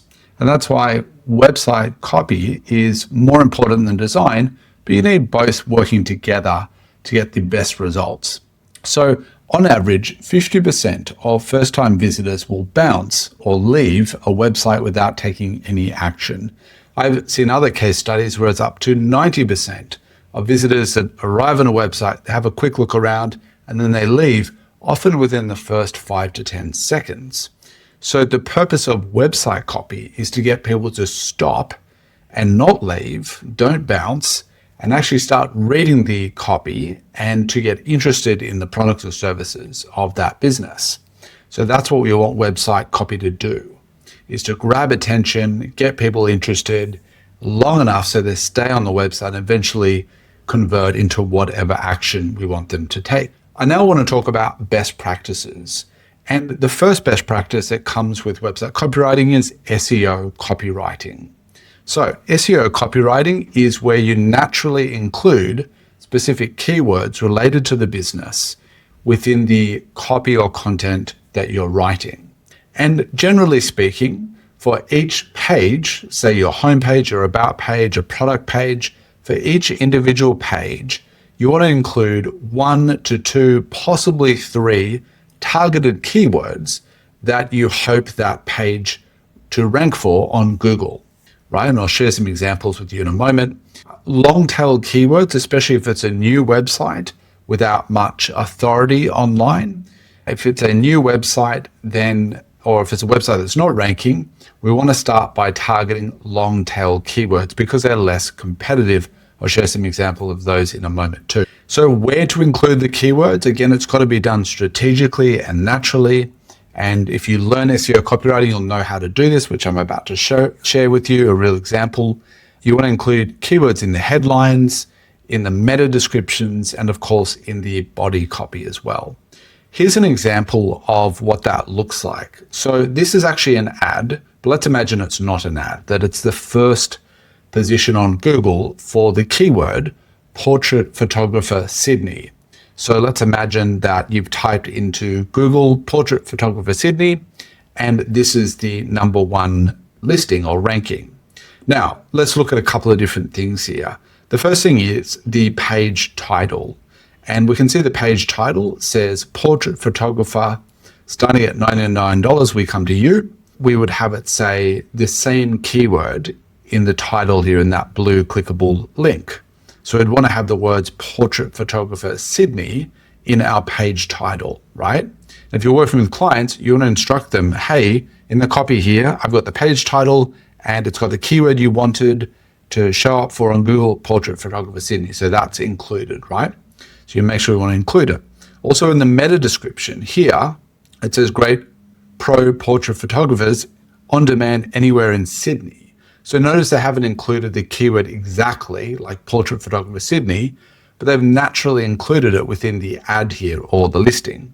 So we've got the words portrait photographers on demand anywhere in Sydney. So those are naturally bolded as well. And we can see further down here, this ad is doing the same thing, following those same best practices. And how do we put all of this together? So I've actually visited the website, which is snapper.com.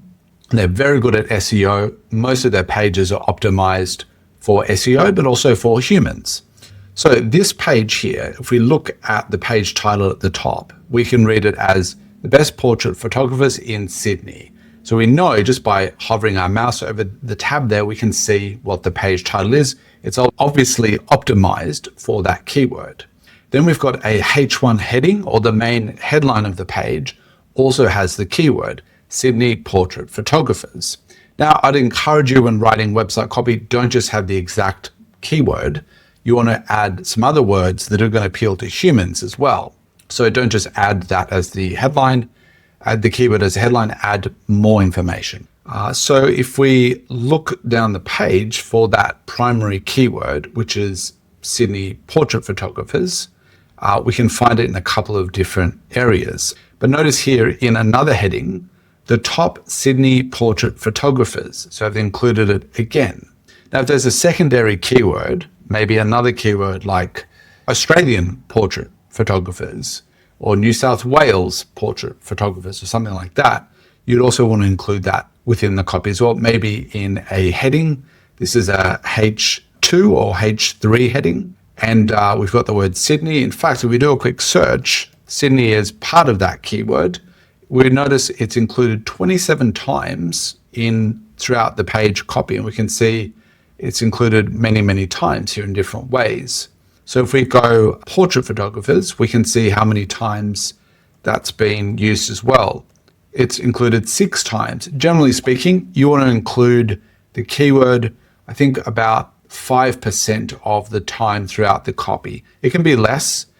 What's more important is that it's included naturally within the copy. It's not kind of stuffed in there and obviously just put in as many times as possible. That won't work. Google will penalize websites that do that. But we can see that portrait photographers is included 6 times. So it's sometimes in the professional photographer. We can see it's sometimes within the testimonials here. It's also within the headings. It's throughout the page, as you can see. And then there's lots of examples. I mean, this is a good example of how to lay out a landing page or a web page with the right keywords throughout it that are naturally included. And I also love all the different sections as well. They've got videos, they've got actual examples, portfolio examples from the portrait photography shoots, the photographers themselves. It's a great landing page that follows a lot of the best practices. Best practice number 2 when it comes to website copywriting is the above the fold area. So why is the above the fold area important? Because it's the first thing that visitors see. It's where they make the decision to either stay or leave on that web page. So when they land, the above the fold section, it needs to communicate certain things. If it doesn't interest people, if it doesn't clearly explain what it's about, people will just bounce. So it needs to make a great first impression so that you can grab attention and keep people interested to not leave your website so quickly. Let's have a look at just the structure of the above the fold. So the area I'm talking about is at the top here. That's what you see when you first visit a website on your smartphone or your desktop or your iPad, whatever it might be, before you start scrolling down. Before you start scrolling, that is the above the fold section, right? The 80% is where people make their decision, and then 20% is the rest of the people that make their decision, right? So most of the decision to stay or leave is in this top area, the above the fold. Now, what should you do in the above the fold section of a web page, whether it's a landing page or a web page, to get people to stay and not leave? Well, here are the different elements that I like to include and optimize in the above the fold section to stop people from bouncing. So the first thing is a headline. We want to have a headline that grabs their attention, and there's a few different ways that you can write a headline that's going to appeal to your audience. You can talk about what the website is about in clear, simple language. So here we've got Shopify is everything you need to sell online. So it's saying what it is. This website is Shopify. And how does that help the visitor, the target audience? Well, it helps them because it gives them everything they need to sell online, right? So it's clear, it's obvious what this website is about. If I want to sell things online, this is the place to be. So it's clear. Too many website headlines I see are vague or generic, or they don't make sense. You want to be as clear as possible. Then Then we have the sub-headline. The sub-headline is where you can expand upon, add more clarity to the headline. Think of the headline as the start of the sentence. You've only got so many words that you can use in this area, the headline. So the subheadline allows you to finish that sentence. So give a bit more details about what the website is about, or you can include a value proposition. A value proposition is basically saying what makes this website great, or what makes what you're selling great. So start your free 14-day trial today. That's a compelling offer. That gives us a reason to stay because we can get a free 14-day trial. That's pretty attractive, right? So they're putting their best foot forward here in the subject line by revealing the value proposition. A value proposition is simply, why should I stay on this website? What are you offering me that other people can't?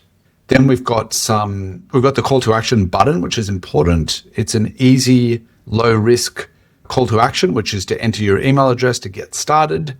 Then we've got some social proof here, trusted by 325,000 store owners. So that builds trust. Then we've got the hero image. We've got a lady who is showing off her laptop and presumably her website.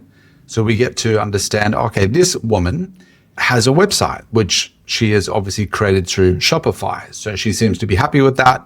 And that also adds to a great first impression. So what about the rest of your web page? We've just looked at the above the fold section. What about the below the fold? What about all the other sections of a web page? I'm going to show you actual examples and we'll walk through some of the most important sections that you want to include. But before I do that, I want to teach you how to think like a copywriter. So ask yourself this question. What do visitors need to know about the business, the products, what they offer, the services, before they can take the action you want them to take? So let's say we're working with a business and we're interviewing the business owner. And what this question is really asking is, what is your sales process? What do people need to know about your products to make them want to buy it? What do they need to know in order to trust you? How can we convey trust on your website? How can we create desire? What should we tell someone in order to make a sale? Is really what we're asking here. Now that is going to get some great answers from the business owner, or if you think creatively about the business itself, you'll be able to answer these questions. And let's have a look at some examples so we can put this into action. So now we're looking at one of my favorite websites. This is barkbox.com. And let's look at some of those different sections, right? How do they make a sale? And they sell millions of dollars every year worth of these dog subscription boxes. So this is the homepage of their website. Dog joy delivered every month. And then we've got an image that supports the copy.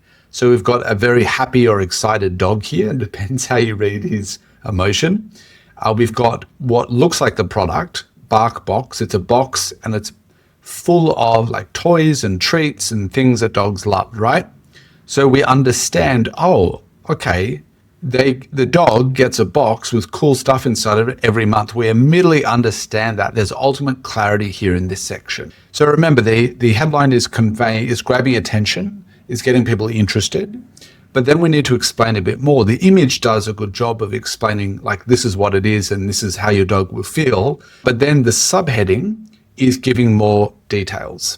A totally customized box of themed toys and treats for your pup every month. Makes sense, right? And that's great. Like, there's ultimate clarity here. It's not vague. It's not confusing. It says exactly what this website's about and what people get. They've got two call to actions: get BarkBox. So if that's for you, or if you want to give it to someone else, give a gift, right? So two call to actions. Then we've got how BarkBox works. Now, this is a common section that I would include in most websites, especially if you're selling a product or a service. This is a subscription. So in a way, it's a monthly service, you could say, or it's a monthly product. And people are going to want to know, well, how does it work? And they answer that question. Remember, what do they need to know in order for this website to make a sale? People are going to want to know, well, if I sign up, what happens next? How does it work?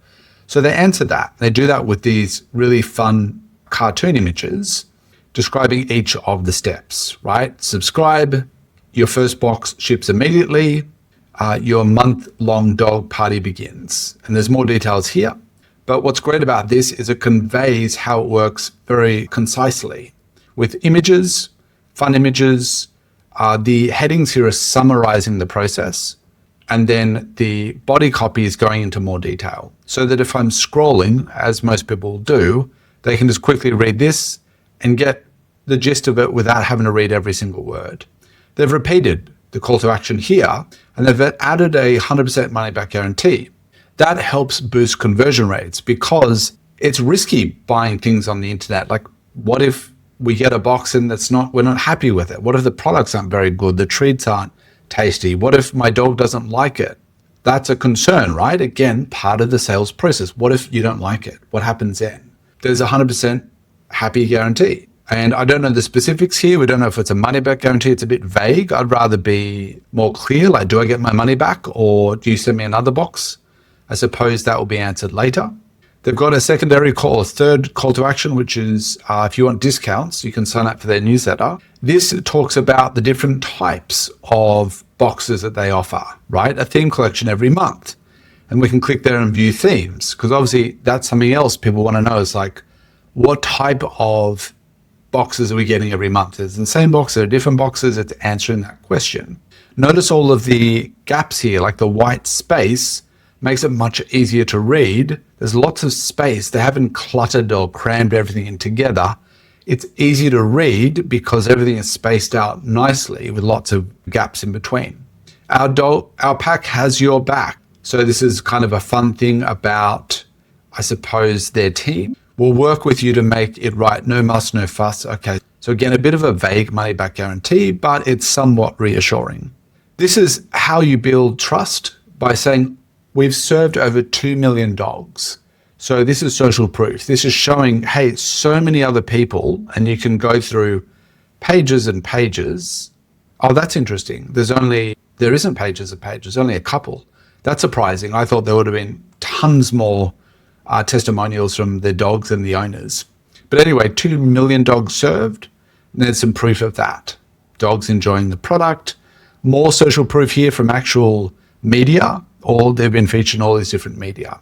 So if we look at these different sections, the purpose of the featured in media section is to build trust with social proof. Same goes for the customer reviews and dog reviews here, build trust. This part here, also to build trust. If you're not happy, we'll make it right. That's building trust. That's removing risk. What do I get every month is a question people have. That's answered here. And we can open themes and I'm sure we'll see lots of different boxes. If you're not ready to buy yet, this is probably a good opportunity as a downsell. Like, why don't you join our newsletter for lots of discounts? How does it work if I sign up? That's answered here, right? In 3 simple steps. Then we've got the above the fold section, which I love as well. How would you sell a service? Whether it's your own service as a copywriter, or if you're starting an agency, like my friend Carl Taylor, the founder of Automation Agency. So in this breakdown, we're going to be looking at a website. I'm going to explain exactly the different elements, the design and the copy that work together to build this business. And it's a very successful agency that Carl's running with hundreds of members, of paying customers. And it's a very successful agency that Carl's running with hundreds of paying customers. So your marketing task heroes. So that's the main headline in the above the fold section here. We're here to help your business thrive. So this is interesting. I think it could be clearer. Your marketing task heroes. I don't know exactly what that means, but the images help support that headline. Okay, so these are my task heroes. So Nicole here is active campaign. Okay, so she's email marketing. Gina is go high level. Ryan is WordPress. Okay, so I'm getting access to staff, to online workers. We'll take care of your marketing to-do list so you can focus on growing your business. Oh, now I understand. So that makes sense. So in the full picture here of the above the fold, that makes more sense to me. We've got 2 call to actions, book a call. I love that contrast. It's a black color that button changes. Contrasts well with the background so it pops. So they want us to book a call if we're ready, or we can explore their offerings. We've also got get a demo up here, bright orange color, which also stands out really well. And if we click on that, I'm sure it will take us to book a demo or book a call. So two very strong call to actions there. As we scroll down, we get more clarity as well. And that's by answering the question, well, what is this? Automation Agency is a virtual marketing tasks team at your fingertips. So that's cool. We've got ultimate clarity. We now understand exactly what it is. We don't need to read this because the headline, or the subheading, I should say here. So that's great. It's ultimate clarity. And we can read this if we'd like, but we don't need to. We've then got learn more, so another call to action. So what are they actually going to do for me? It's another question people might have. That's where they explain what their services are. If you're an agency or any type of business that offers professional services, listing out on your homepage what those services are is a great idea because people want to know, like, what services are you making available and how do they work are two questions people ask. So the job of your website is literally just an online salesperson that works 24/7. How does a salesperson sell? By answering customers' questions, by talking about the benefits and results people can expect from working with that service-based business, and by building trust through sharing case studies and testimonials. So your website or your landing page, any type of copy, is just a salesman selling online, right? It's a good way to think about it. So what are the services? We've got marketing automation, and that's great. The image supports that marketing automation and all the different ways they offer that. There's WordPress hosting and management. There's people at every step of the way, so it's encouraging that, okay, I'll be supported. Graphics and video, we've got software. And another question people have is, well, do you just use AI? And they've answered that here, AI-powered, human perfected. So that's really great. A concern will be, are you just using AI? They've answered that, like, we do use AI for some of the tasks, but there's always a human there to check in and make sure everything is good, right? Automate repetitive tasks, that's talking about the benefit. So far we've talked about the services, what you get, what they do, what the business is about, the services they offer, that's very much feature focused. So now we're talking about the benefits. So Automation Agency helps you automate repetitive tasks, things like blog posts, sales funnels, web maintenance. There's the old way and then the new way. And that's great. And they're talking about the cost saving here as well. Then we've got some testimonials, some social proof from other people. Then we've got the call to action again. We've got some featured here, like, we're experts at all these different types of software. So if, I'm using Stripe or Keep or Go High Level, I might recognize those brands because I use them in my business and go, oh, great, they can just take care of, that software for me and those tasks. Why choose us over virtual assistants or DIY AI solutions? A great question. Again, this probably came from people who are interested in the service asking this question, and then they know that's a question on people's minds, a potential objection, so they answer it on the homepage. Very smart. So answering an objection here. And then a testimonial. So again, from a business owner, we've got business owner testimonials, which is also the target audience. And that's going to help convince people that, hey, this is a good service because other people like it as well. So just another quick review of a homepage, a website homepage here, and how you can write copy, format copy, and also design a page to maximize conversions of a website. Now let's talk about landing pages. And yes, there's a difference between a web page and a landing page. And we're going to cover the best practices, the differences, and of course, some great examples for you to study as well. So what is the difference? On the left here, we've got a homepage, right? And this is the Snapper homepage. We looked at one of Snapper's web pages earlier. And on this homepage of Snapper, there are 17 different services. There's links to their newsletter, to different pages on their website, to their contact page, their about page. There's buttons. There's lots of things going on the homepage. The homepage is a representation of an entire business, right? Think of it as the hotel lobby. When you walk into a hotel lobby, there's brochures, there's staff, there's concierge desk, there's the elevators, there's lots of things happening. And the homepage, we arrive there, and if it's laid out well, a staff member will say, how can I help you? And then it'll direct you where you need to go based on what your needs are. That's the same with a website homepage. Think of it as the lobby of a hotel. It's where there's lots of things happening, but hopefully if it's organized correctly, you'll be directed to the right place. Then we have a landing page, and that's what we've got here on the right, also by Snapper. We looked at this landing page earlier, and that's the Sydney Portrait Photographer's landing page. Now, the difference is, on this landing page, there are no links to other pages. So the homepage has got 17 links to lots of things. Landing page, no other links. The only links are call to action buttons with one or maybe two call to actions they want you to take. The messaging on a landing page is very focused on selling just one thing, whether it's a product or a service. In this case, it's selling a photography service to people in Sydney. So the messaging is very focused, it's very targeted. Whereas on a website homepage, it's more about the business overall, right? Not about one particular product or service like a landing page would be. So here's a quick breakdown of a landing page, the anatomy of a landing page. So the difference is often in a landing page, there'll be no navigational links. Or if there are links on the landing page, it will be, if you click on a link, it will take you to a different section of that landing page, not to a completely separate page.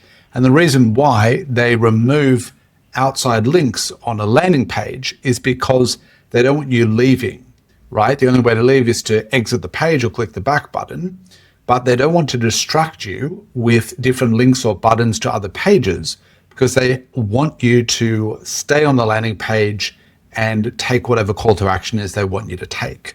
There's one focused message like Sydney Portrait Photographers.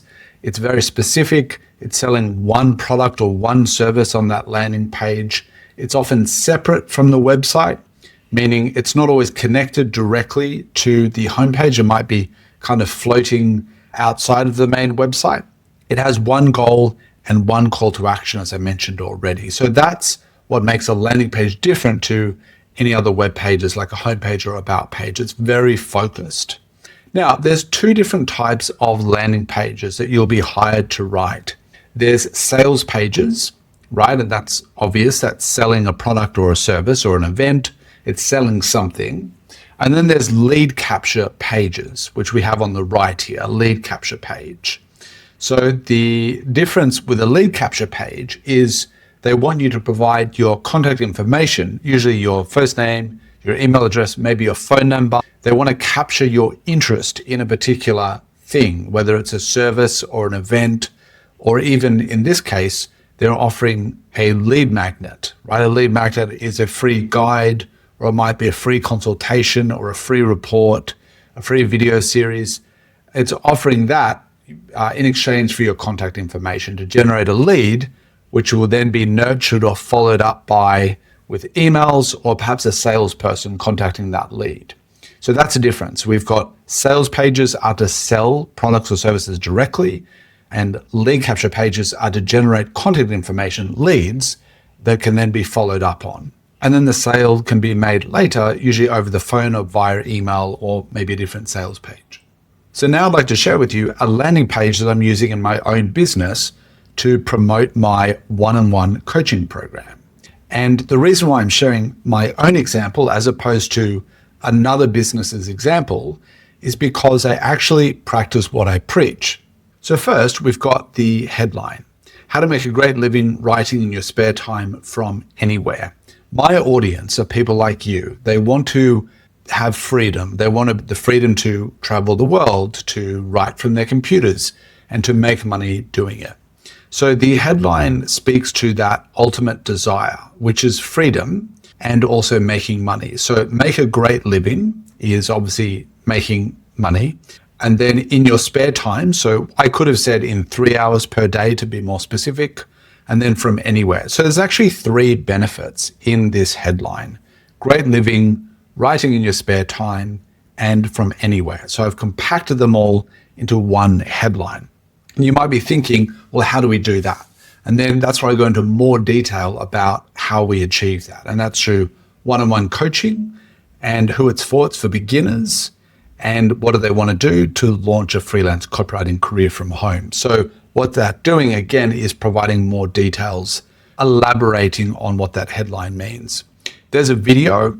We won't be talking about videos in this course, but to give you a quick tip, a video is basically a condensed version of a sales page or a sales landing page. So it's just a condensed version. You could literally just read out the sales page copy on video, maybe make it a bit shorter, and that's how you write a video script. There's more to it than that, but that's just a very good way of thinking about writing video scripts. This landing page is to generate leads, qualified leads for my coaching, right? It's not to sell the coaching directly. You can't buy the coaching on this page. So what I'm looking to do is tell people what the coaching includes, but also to get qualified people, the right people to then apply for it, because it's not for everyone. So if you're writing for a coach or for a consultant, someone that provides advice, then this is a good structure to include of a landing page for a consultant that wants to generate leads for their business. So we've got the headline, we've got the subheadline. A video will always increase conversion rates if it's a good video. So I always recommend adding a video. We've got the call to action button, and the copy in that is see if I'm a fit. So I'm creating positioning here to say, I'm not asking people like, hey, please join my coaching program. I'm saying, let's see if you're the right fit. So when people apply, it's different positioning, right? It's a better way of positioning it from a position of, I want to qualify you first to make sure it's the right fit, because I can't help everyone, obviously. So then we go into more detail about what the coaching includes, what do you get, how many sessions do you get, what happens during the sessions. That's briefly covered in this section.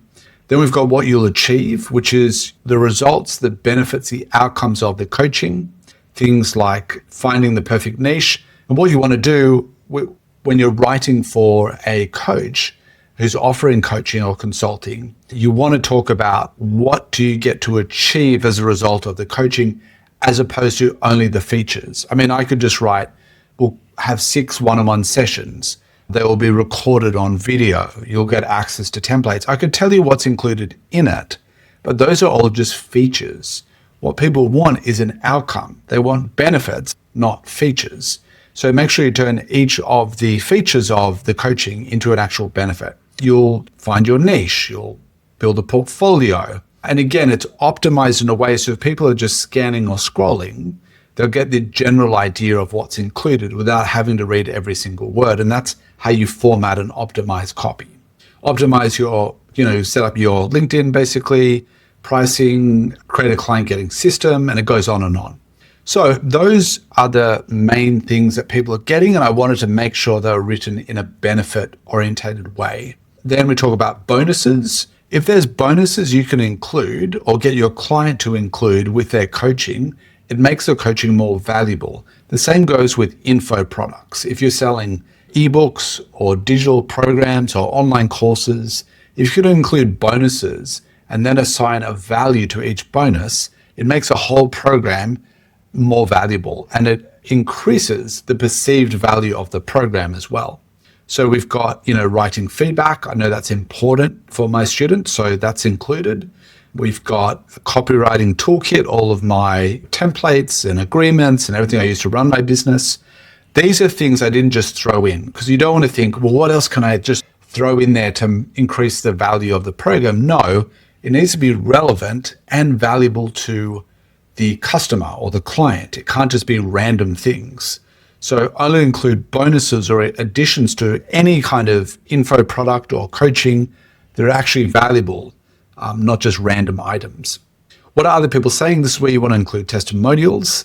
I've got some great testimonials from past students, but it's the way I'm presenting them makes them more impactful at building trust and social proof. So they're videos, most of them are videos. There are some text ones, but for each of them, there's a heading. So again, to summarize the testimonial, so people are scrolling quickly, they could literally just read the heading and get an idea of what that testimonial is about. They, of course, can watch the video, or they can read the transcript of the video as well. I also make sure to include the person's full name, where they're from, and that just reassures the visitor, like, hey, this is a real person. not someone I just made up.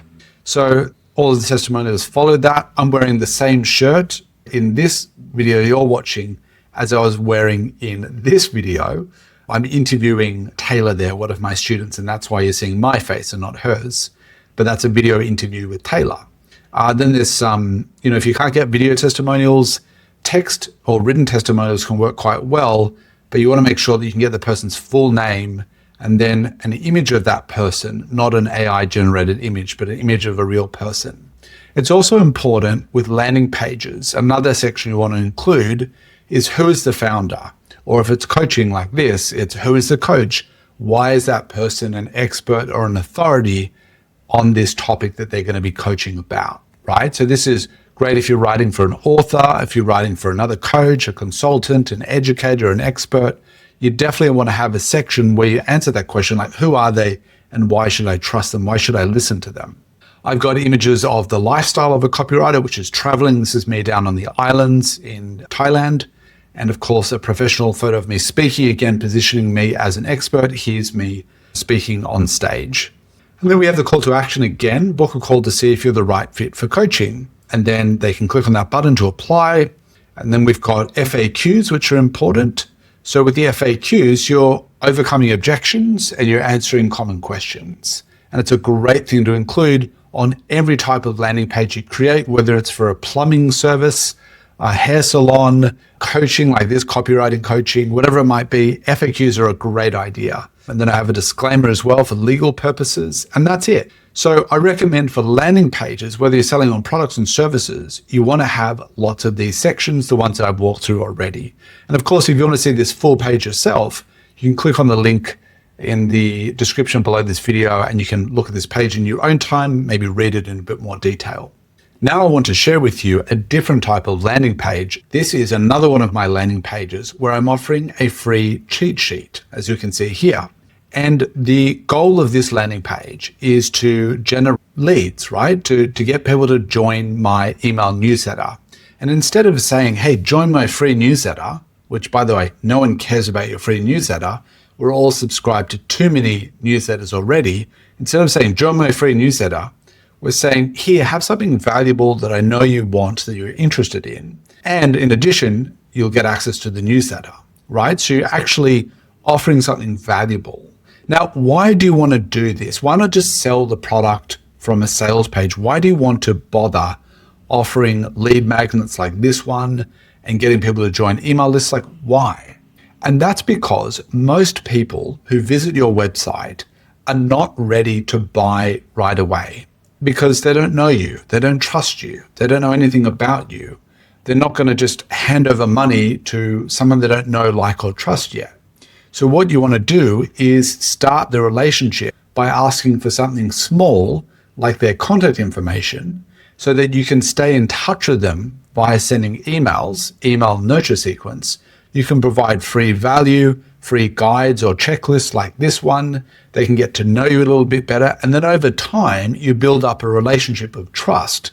And then finally, when that makes sense to do so, you can then pitch your products or services to a warm audience that knows, likes, and trusts you. But a complete stranger isn't just going to sign up for coaching right away. They're probably going to want to know you, like you, and trust you first. So that's why we have lead capture pages, because we're playing the long game, because we know that it takes time to convert a stranger into a client or customer. Let's look at how this page is organized and the copy on it. So we've got free cheat sheet is the pre-headline. And that's great because it says what it is and that it's free, and people love free. And then we've got a headline that says 10 copywriting niches paying beginner copywriters premium rates, even the age of AI. So that's saying what it is and why you want it, and also who it's for. So whenever we use numbers in headlines, a headline becomes more impactful because people love seeing concise information. When we say there's 10 copywriting niches, we go, wow, I get to explore 10 niches. It's whenever you can be more specific, do it because it's more persuasive. So I could have just said copywriting niches paying beginner copywriters, and that would still work. But when I say 10, it's like, wow, I get 10. So the niches paying beginner copywriters, most of my audience are beginners, so this is going to appeal to them because that's who they are. Premium rates, which is what every copywriter wants to earn. We want to earn premium rates. Even in the age of AI, that's a concern or an objection people have, like, oh, AI has already replaced all of the writers.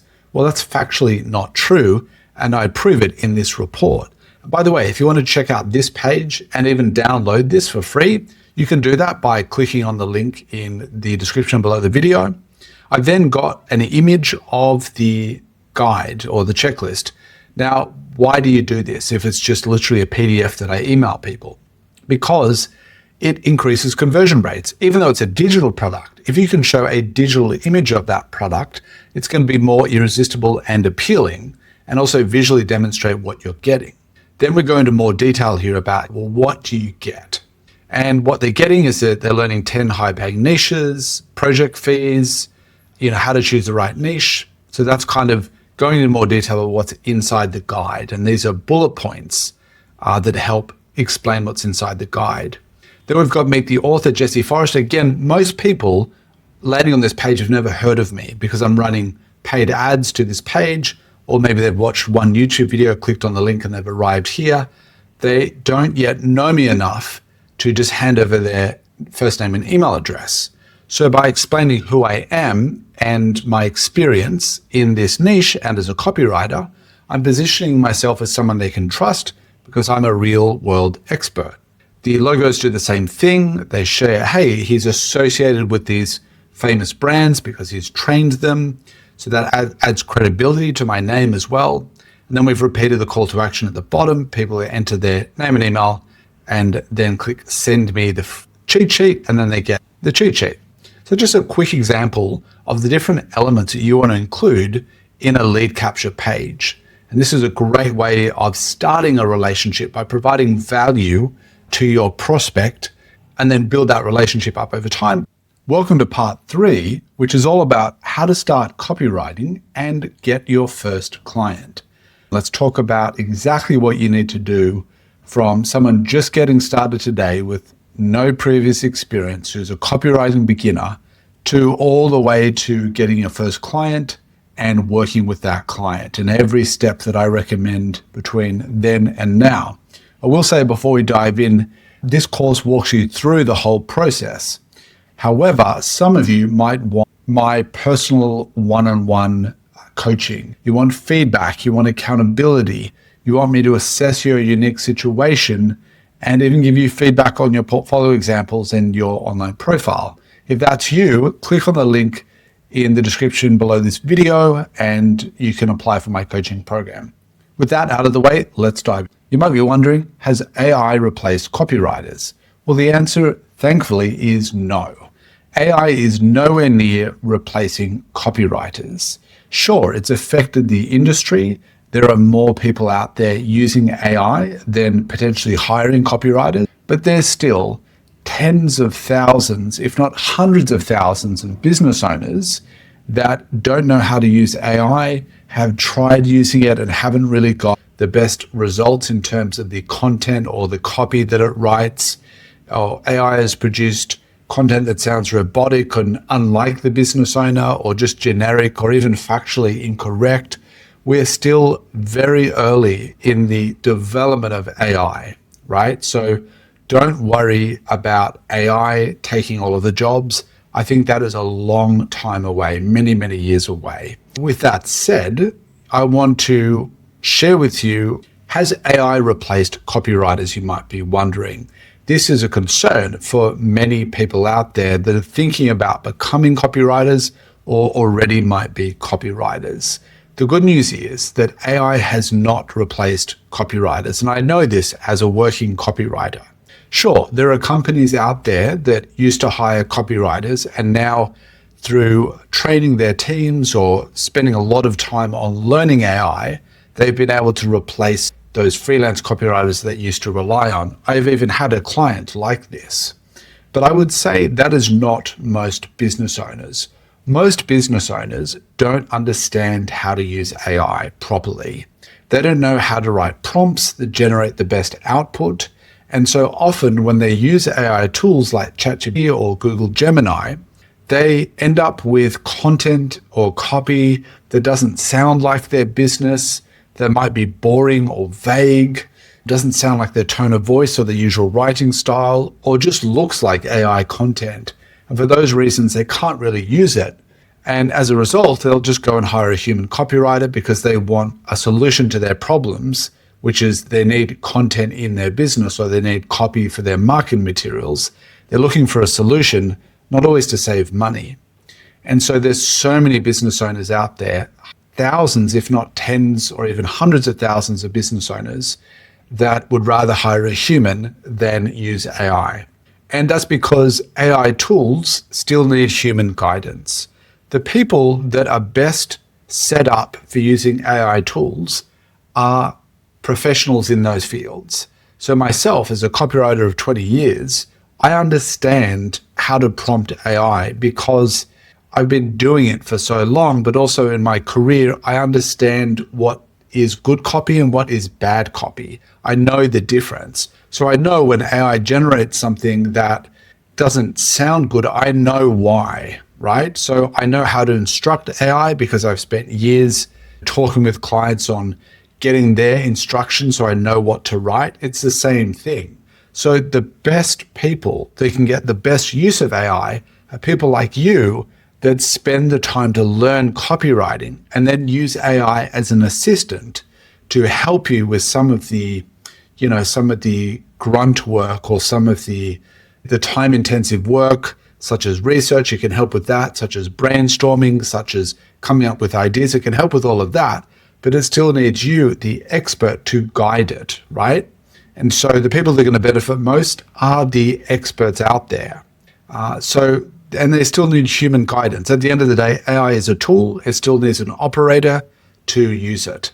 And they make mistakes and need checking. AI makes mistakes all the time. So many times I've given it a prompt, it's generated some content, and I've reviewed that content, and it's been factually incorrect. It's hallucinated and just made something up that is not relevant to what I asked it for. Now, if I didn't know to check the AI, if I just published that or sent that to my client, they'd probably be very disappointed. So AI tools themselves, there's a warning at the bottom of most of the chat boxes where you type in the info. There's often a warning that says, please fact check or please review the content. AI can get things wrong. So even the companies themselves admit this tool isn't perfect. And this is, again, why companies still need writers, real human writers, people like you, people like me, to guide AI, to use AI as an assistant, not a replacement. It is not there yet.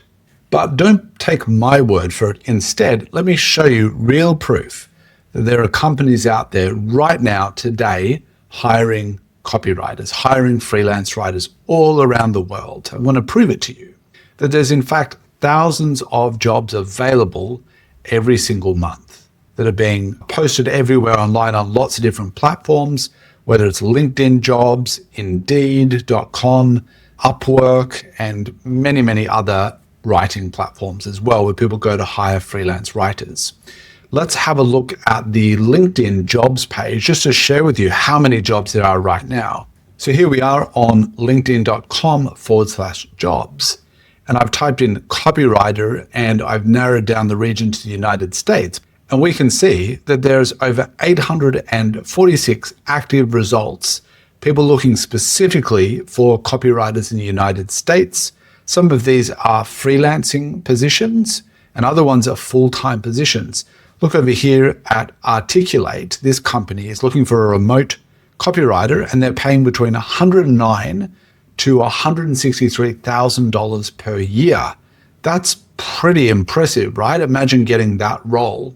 Now, if you're a beginner, you thought, I don't have the experience to apply for that. That's okay. There's lots of different opportunities here. We've got 27 Talent in the United States, also a remote role, offering between $40 and $55 per hour. We've got Sony, S-O-N-I, offering $115,000 per year up to $120,000 per year for a copywriter. And it goes on and on. There's lots of opportunities and they're being posted every single day on lots of platforms. If we head over to Indeed and look for writing jobs, keep it a bit more general, you of course could type in copywriter or freelance writer or whatever. There's thousands of jobs being posted. In fact, Indeed here says actively there's 5,000 plus jobs. There's tons of different freelance content writer, junior content writer, seasoned ghostwriter, freelance writer, blogger, technical writer. There is still, as you can see, companies at this very moment, thousands of companies looking to hire freelance copywriters, looking to hire freelance writers. If we go over to Upwork and typed in copywriting, there's again hundreds of jobs being posted. This person is looking for a YouTube script writer. $5,000 is what they're offering. This person is looking for a creative writer for a website. There's a landing page copywriter, and the list goes on and on. So now that we know there are thousands of freelance writing jobs available online, what do we do to get started? How do we start as a beginner with no experience? Well, the first step, I recommend that you choose your niche, right? If you have previous experience or some knowledge, or you're just really interested in that niche, that is a really good sign. Now you might think, well, why should I bother choosing a niche this early on? Shouldn't I just become a general copywriter and accept any company that might want to hire me? Let me explain why it's better to start your career as a copywriter focused in a particular niche. If you're writing about topics that you're passionate about, knowledgeable about, or have some experience in, it makes the process of researching these companies that you're writing for and then writing for those companies so much more enjoyable, because you already are interested in the topic. You already have some knowledge or experiences that you can draw on. So it makes the research and writing process so much more enjoyable, meaning when you submit the copy to the client for review, hopefully they're going to be really impressed. They're going to see the enthusiasm in your writing. And another reason is because clients prefer to work with people who have experience or knowledge or even passion for their industry. And if you can demonstrate that, then it's going to make getting those clients so much easier, because they want to work with a niche specialist. They want to work with someone passionate about their industry. And another reason why you want to start with one particular niche to become a niche copywriter is because they're often paid more than generalist writers.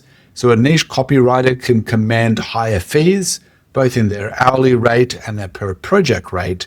They can ask for more money and get more money is because people want to work with specialists, people that have domain experience in a particular niche, than generalists that don't really have any experience in that particular niche. So if you're the go-to specialist for your particular niche in terms of being a writer for that niche, that's way more impressive and attractive to potential clients in that niche than just being a generalist copywriter.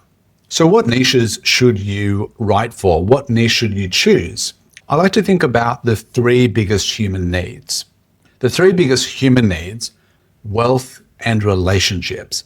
We all want to have better health. We all want to have financial security. We all want to have better relationships with our friends and family. And if you can think about niches that way, there's three big human needs. If you think about it, every sub-niche is actually a category of one of those human needs. So let's start with health, for an example. And I'm going to share with you some of the big niches like health, and then some of the sub-niches within these niches to help inspire you to choose a niche for yourself. So with health, there's literally 100 different sub-niches. One of them is obviously weight loss. And one of my coaching clients, Tyler, has chosen that niche. He's working specifically for weight loss coaches, people that help women over a certain age lose weight. And that is $1 billion niche in its own. And that's just a sub-niche of the much bigger health niche. We've then got bodybuilding. That's obviously a huge niche as well. We've got mental health. And if you think about it, even within these sub-niches, there's even dozens of micro niches, right? So in bodybuilding, there's vegan bodybuilders, there's female bodybuilders, there's senior bodybuilders, there's even niches within these niches. So you could go multiple layers deep. If we move on, the next one is wealth or financial security. And within that, we have financial planning. We've got real estate investing, retirement planning. The list goes on and on. I'm sure you can think of your own wealth-related sub-niches as well. Then we move on to relationships. We've got parenting, right? Whether it's new parents expecting their first child, or maybe parents dealing with a difficult child, or someone wanting to raise their children a certain way, parenting is a really popular niche. We've got online dating, right? That's a sub-niche of dating and relationships, obviously a billion-dollar industry in its own. We've got marriage counseling, another niche within relationships. So as you can imagine, these are just a short sample of tons of different niches that are out there. And I want you to put your thinking cap on and ask yourself, what are the topics that you're really passionate about, knowledgeable about, or experienced in?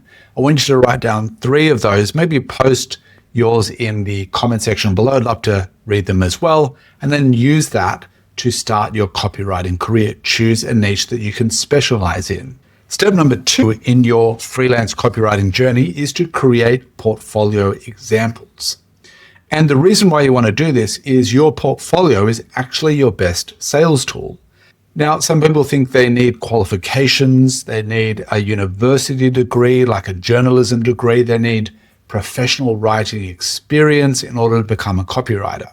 But the truth is, in the last 20 years, working in this industry, I've never been asked by anyone what my degree is or if I've been to university. The one thing that they will ask you though is, can I see some writing samples? Can I see your portfolio examples? And the reason is because they want to check out your work. They want to see proof that you're someone that can write. They want to see, have you written for their industry before? Those things are really going to impress them, especially if you have industry-specific examples. Now, the reason why you want to have industry-specific examples in your portfolio and not just general random examples is because clients don't want to see examples that aren't really related to their industry. So if you're someone that's been writing for a while, or even if you've been practicing writing, or maybe in the past in high school or a number of years ago you did some creative writing, don't include those in your portfolio. And the reason is clients don't care to see those. So what you want to do instead is create 3 to 5 industry-specific examples for the industry or niche that you've chosen to work in. And that's because clients will ask to see them. Now, at this point, you might be wondering, well, how do I create examples? I don't have any clients yet. I don't know where to start in creating examples. Well, I talked about this earlier in this video course, but if you haven't watched that section, I'll remind you again. The way you create examples without clients is you simply find an existing product or service within the niche that you want to write about. So let's say I've chosen vegan bodybuilding or bodybuilding as the niche that I'm passionate about. I would then search Google for vegan bodybuilding. I would find a company that I really liked. I would look at their website. I'd find out, what are they offering? What are they selling? Are they products? Are they supplements? Are they services? What types? So what do they sell? And then what types of copy do they have already? Do they have an email newsletter? Do they have a blog? Do they have product pages? What do they have? And then I can do one of 2 things to create my first samples. I can rewrite one of their existing types of copy. I can rewrite one of their emails. I can rewrite their landing page, their homepage, whatever it might be. I can rewrite it and update it and do my best to create a new, updated, better version of their copy. Or number 2 is I can take one of their products or one of their services and write something completely new. So let's say they've got a product sales page. I can then just write a new version of that, a completely new version from scratch. Or if they're doing an email marketing campaign, I can write a whole new email marketing campaign for that particular product. So there's 2 ways. It's either rewriting what they have or writing a completely new version of one of their products or services. You can do either of those things. And that makes it super easy to get started to create industry-specific examples. And then what you want to do is you want to upload those examples to a Google Drive folder. That's right, don't just leave them on your computer gathering dust. You want to upload them to Google Drive because that way you'll be able to share them with companies that might be interested in hiring you in the future. You also want to upload those examples to your LinkedIn profile. And we'll talk about LinkedIn in just a moment, but it's super important to create a LinkedIn profile, and inside of that profile to actually include your samples so that companies can browse your LinkedIn profile, they can click on your samples, they can review them, and then if they're interested, they can contact you and hire you to write for their business as well. LinkedIn is a great place to share your portfolio examples. And by having them in these two places, in Google Drive and also on LinkedIn, when you're emailing companies and pitching your copywriting services, it's so easy to just add a link either to LinkedIn or directly to that Google Drive folder so that companies can just, in one click, find all of your samples, review them, and that's going to speed up the sales process as well. Step number 3 is to establish your online presence. If you're a copywriting beginner who has no experience, then it's likely no one knows you exist. No one knows that you offer copywriting as a service. So the reason why that's dangerous is because you're invisible. There's companies out there looking to hire copywriters, but if you're invisible because you have no online presence, there's no place where they can find you online, then they're not going to be able to hire you. And that's unfortunate. So what you need to do is establish an online presence. You need to create a place online where people can find you, right? Sounds simple enough. You don't want to waste your time on building a website though. That's a mistake that a lot of new copywriters make.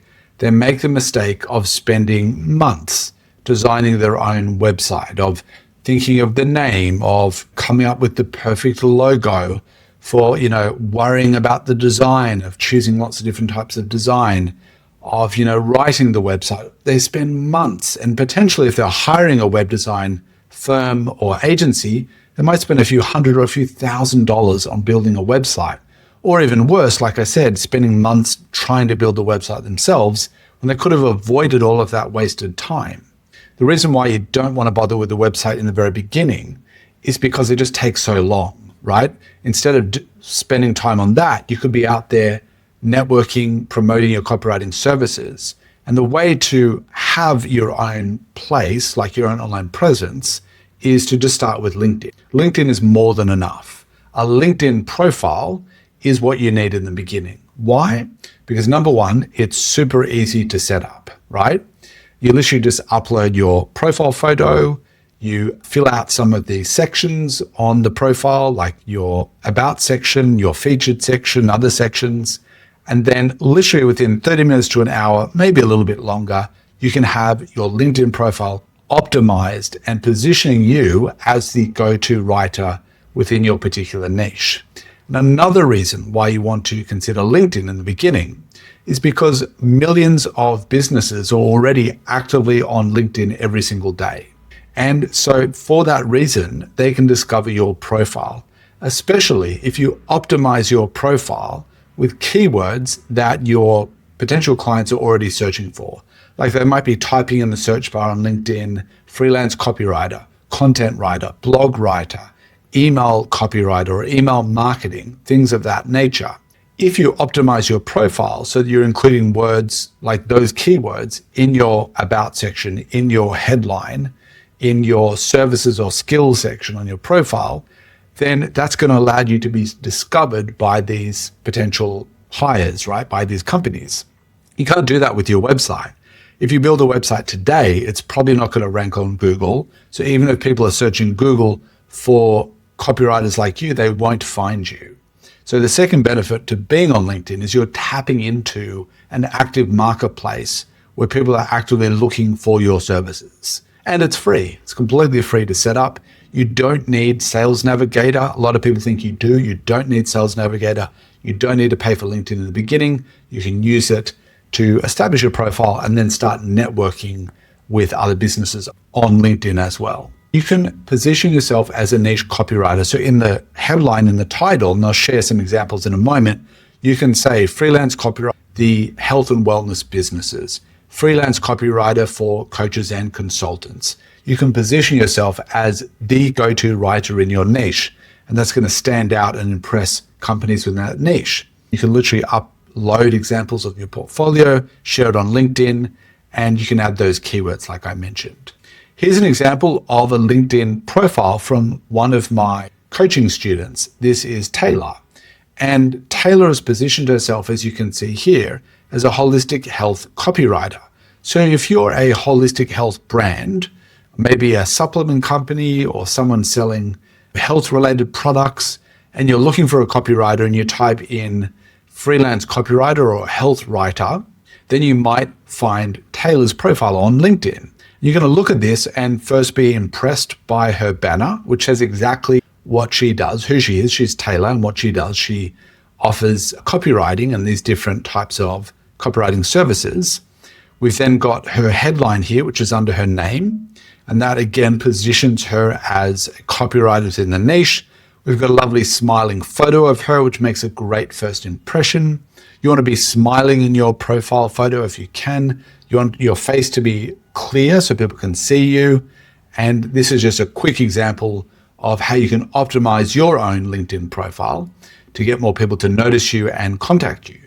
Here's another one of my coaching students. And by the way, if you're interested in coaching, click on the link in the description below this video. I'm looking for a few more students to work with to help them start their own copywriting careers. And if that's you and you want to create a LinkedIn profile, you could do what Alexi is doing here. You can have copywriter for, and then the niche that you want to write for. So Alexi is positioned himself as a landscaping copywriter for that niche. And again, he's got a lovely smiling photo. He's got a bright background color, which makes his photo and his profile pop, especially when people are looking through the search results when they're searching LinkedIn for copywriters.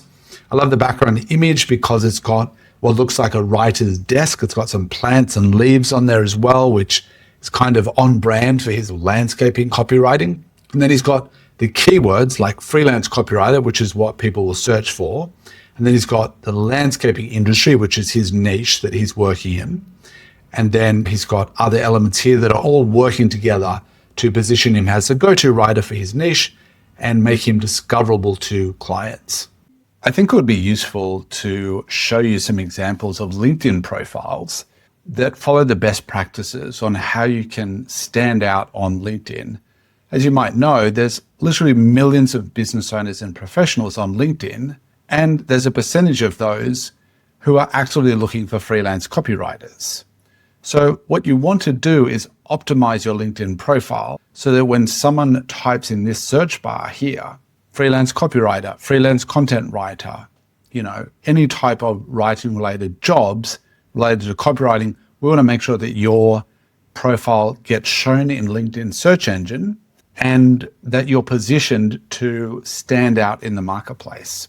Let's type in freelance copywriter and have a look at the competition. Look at what's working and what's not working. So let's go with, and by the way, look at this. So this person 3 weeks ago, so it's a little bit old of a post, now hiring freelance copywriter, bring your words to life for a dynamic fintech team.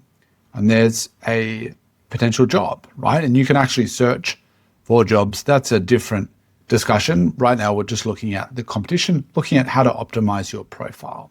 So let's go to people, or we can click up here on people, and it's going to show us people typically close to us. So you can see here Bangkok, because I'm currently in Bangkok. If it's in the United States or in your location, it's likely to show people close to you. So let's change that to the United States, United Kingdom as well. You could also put in Australia or any other region. So here are our competitors. The first thing we'll notice is their profile photos.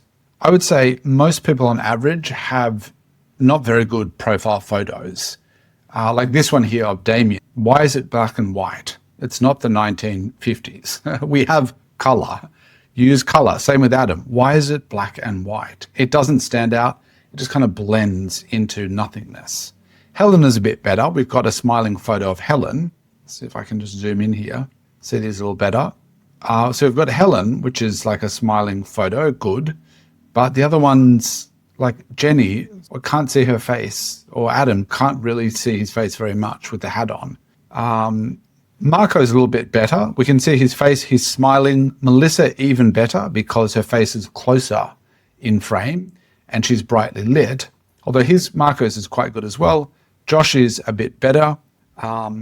And what I like about Josh is it's a colorful background. So those are the first thing you want to do. Nick's one is good as well. Let's continue talking. So when it comes to the description, or what I call the headline, what LinkedIn calls the headline, is this sentence that goes underneath your name. And what you want to do is don't just write freelance copywriter. You want to do what Jenny is doing, freelance copywriter for industry, right? You don't want to be just a general copywriter, because there's nothing unique or there's nothing that stands out if you're just a generalist, right? Who cares? There's a million freelance copywriters. Not a million, but there's many. So better to state the industry or niche that you work in if you want to appeal to that audience, which we do. We want to appeal to a specific niche. It makes your profile stand out immediately and positions you as a specialist. Let's have a look at some of these. So let's look at Adam's profile. Let's open that up. We've talked about the photo, not very good. He's not smiling. It's black and white. He's wearing a hat. He seems like he's hiding. Nothing here in the cover image. This should be a cover image. It should be bright. It should basically repeat the headline, okay? He hasn't got very many connections, only 200. You want to have at least 500. How do you get to 500 connects?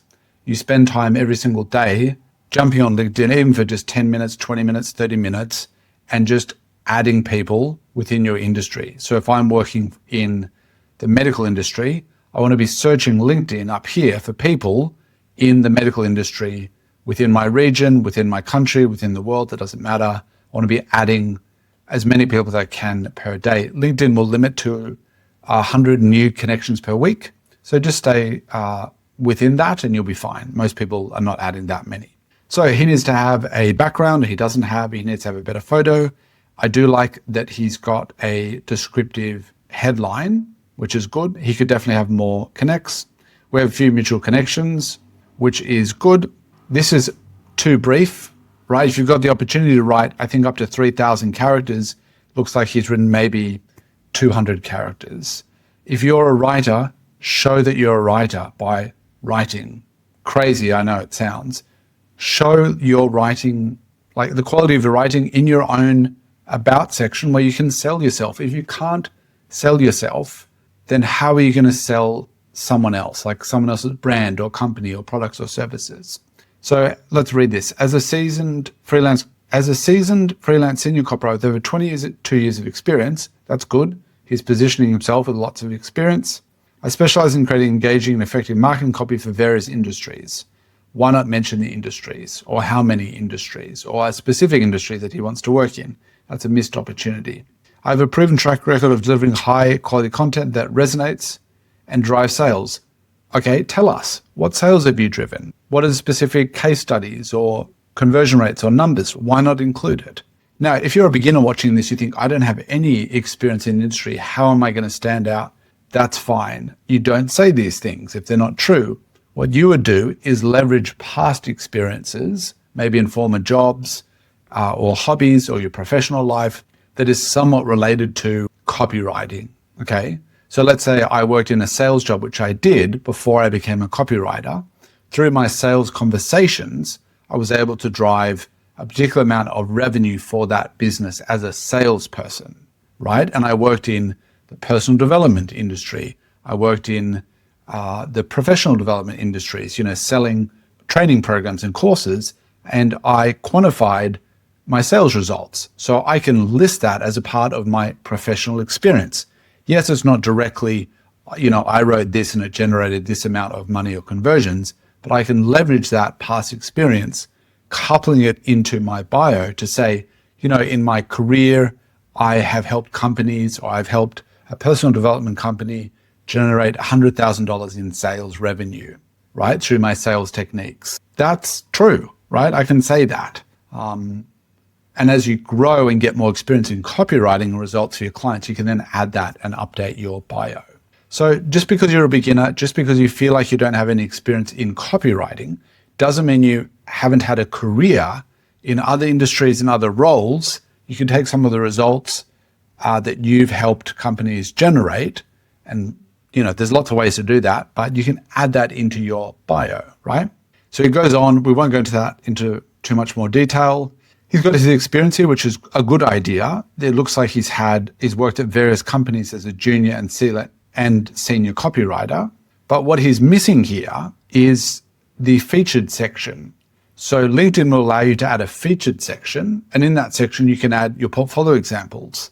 I'm going to share with you my profile now just to share with you the best practices of what you can do, what you should do. So the first part is look at that photo, obviously a very handsome photo. It was taken a few years ago. I do need to get a more up-to-date photo. But anyone can have, with your smartphone, you can get a friend, a family member, your spouse, to take a well-lit photo of your smiling face. It's not hard. And then you can simply remove the background. There's lots of free background removal tools that you can find just by searching Google. Remove the background, add a bright color.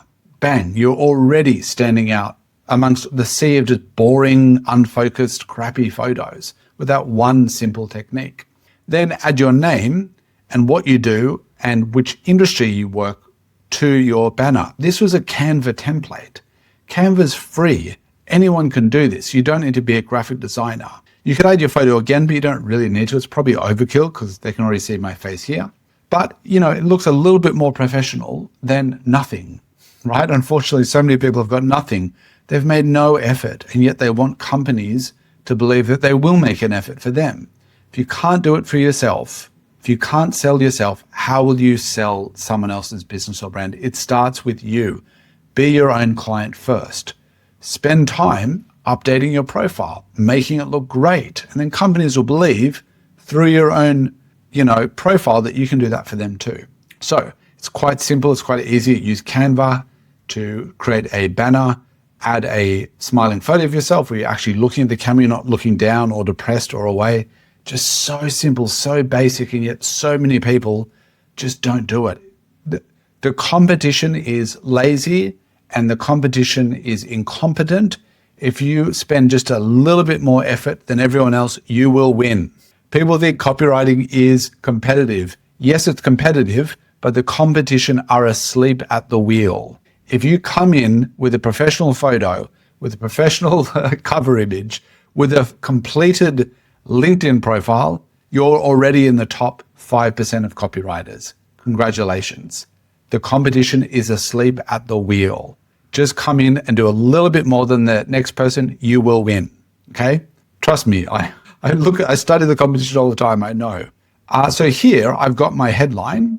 Now, you can't say 20 years of writing copy, or you can't say you've worked at marketing teams at these companies or trained marketing teams at these companies, right? I understand I'm not like the average beginner copywriter. I understand that. That's okay. What you can do is you can say freelance copywriter for the XYZ industry. And then you can add keywords here. SEO copywriter, email copywriter, whatever other types of copy you want to do, blog post writer, freelance writer, add just keywords. It will help your profile get shown on LinkedIn when people search for those terms like SEO content, SEO copywriter, if you do want to, provide those types of writing. So add that will make a big difference. Now, what else can I show you down here? My about section is filled up. It's also formatted where it's easy to scan and scroll. Notice the space between each of these sentences, much easier to read than a big, thick, intimidating wall of text, which when someone sees that, they go, I haven't got time, and they leave. If you make it easy for people to read, just by formatting it like this, people will read it more likely than if it's a big wall of text. So this speaks to the problem I know that my audience, my clients are going through. Are you a successful coach? And yes, I want to work with coaches with a great offer, but your website, your emails, your sales pages just aren't converting. Or maybe you've tried to write the copy yourself, but it never quite sounds right. Or worse, you hired a copywriter or used AI tools and the content came back bland, robotic, or off-brand. If that sounds familiar, you're in the right place. You don't need to be me or anyone else. You can literally write the same thing, but for your industry, if it makes sense for them, right? You could say, are you a plumber if you're working in the plumbing industry? Are you a successful plumber with a great service for homeowners, but your website is out of date, no one answers your emails, and your social media is a ghost town, right? So you can easily adapt this kind of formula for your own bio. Then I introduce myself. Hey, I'm Jesse Forrest. And then I go into my experience. I understand not everyone will have a similar experience. What I can do for you.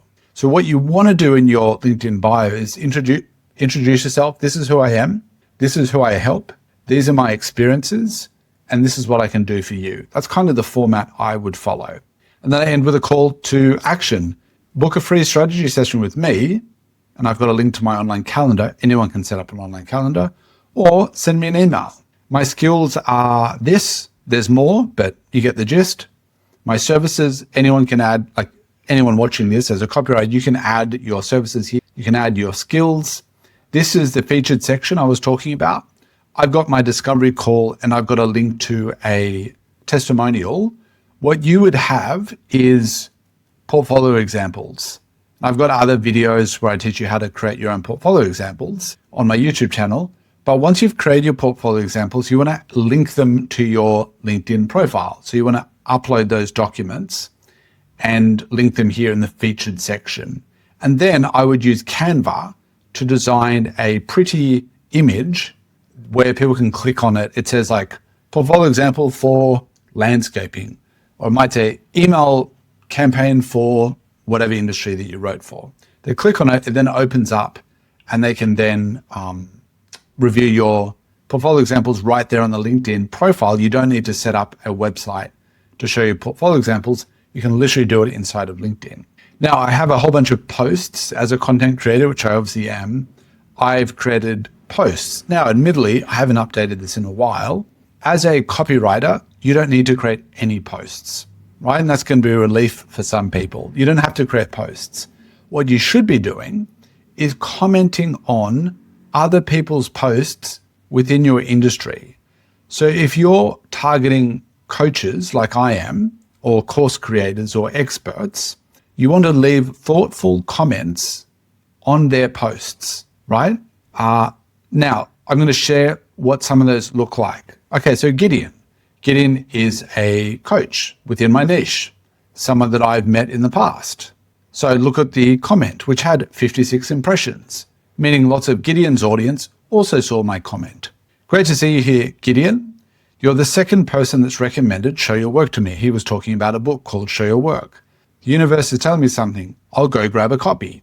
Then Gideon replied.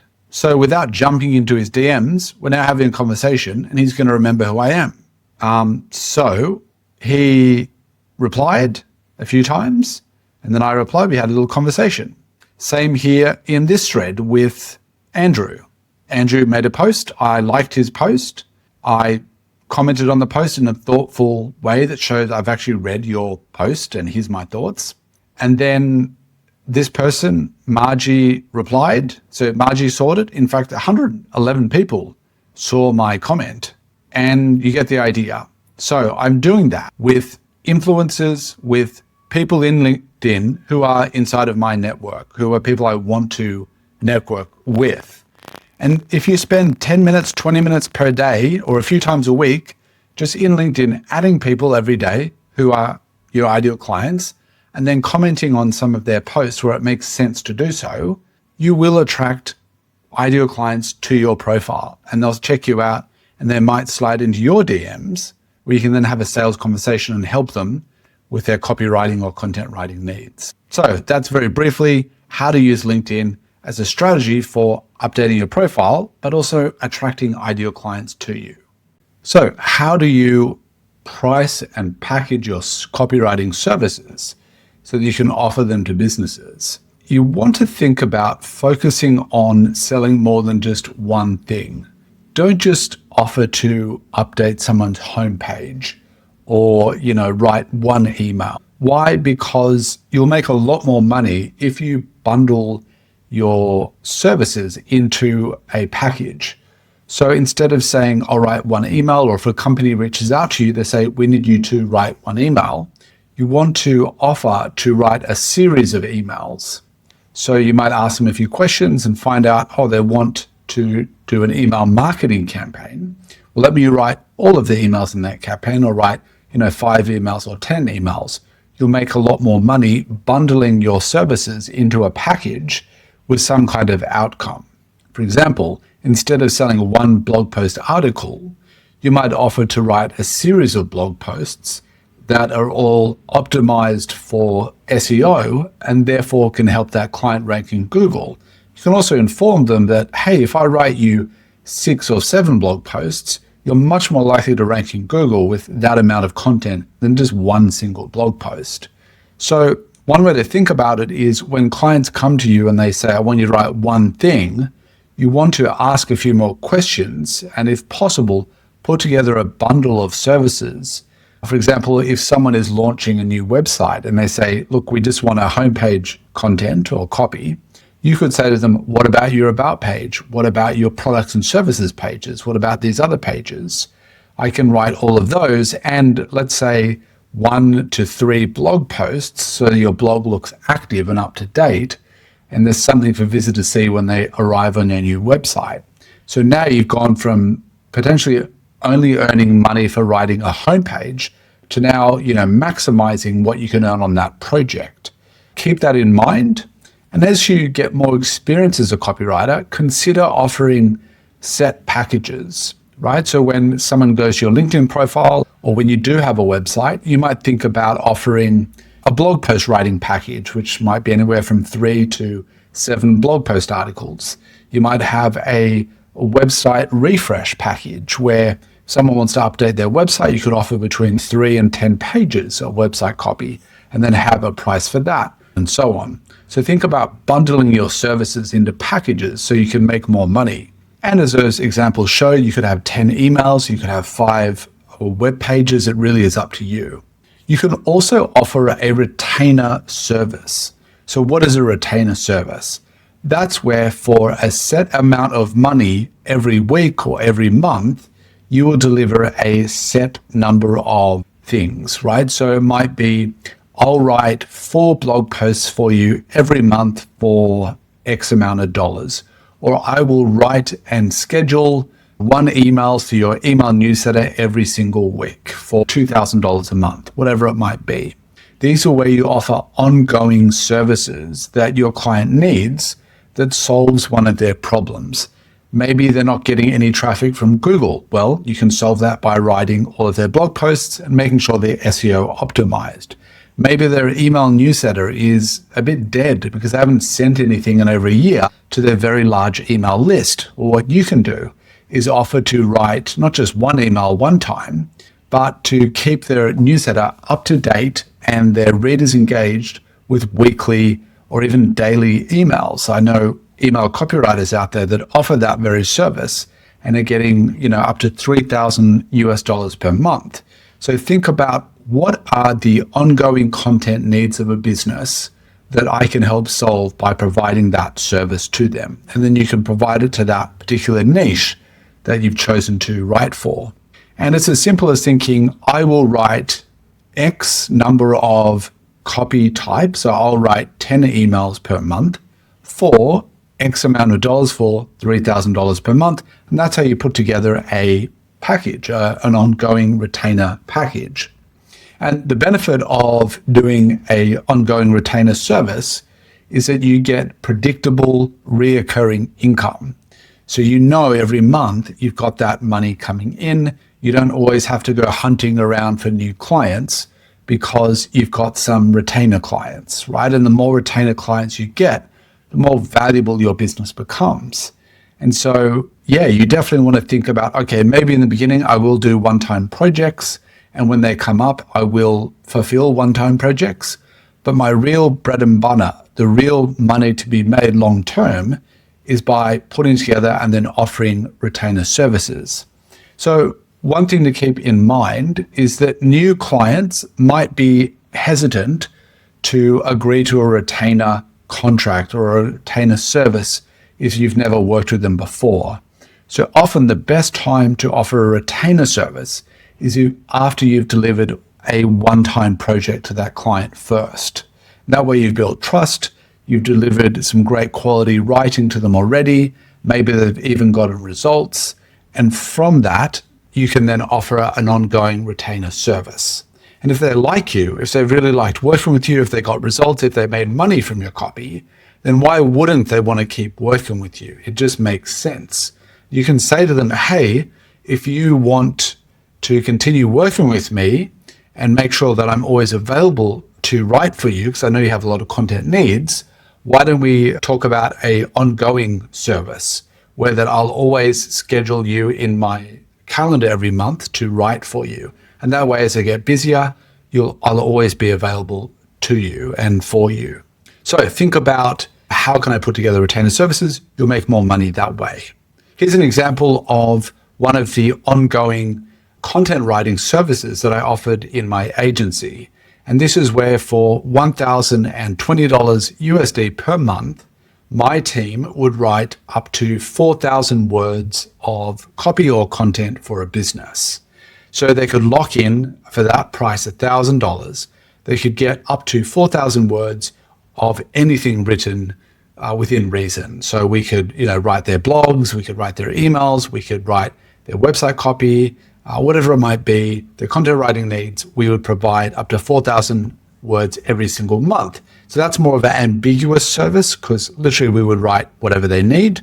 You can, and I recommend you make it more specific. So you might have, the blog writing package, the email writing service, whatever it might be that makes sense for you.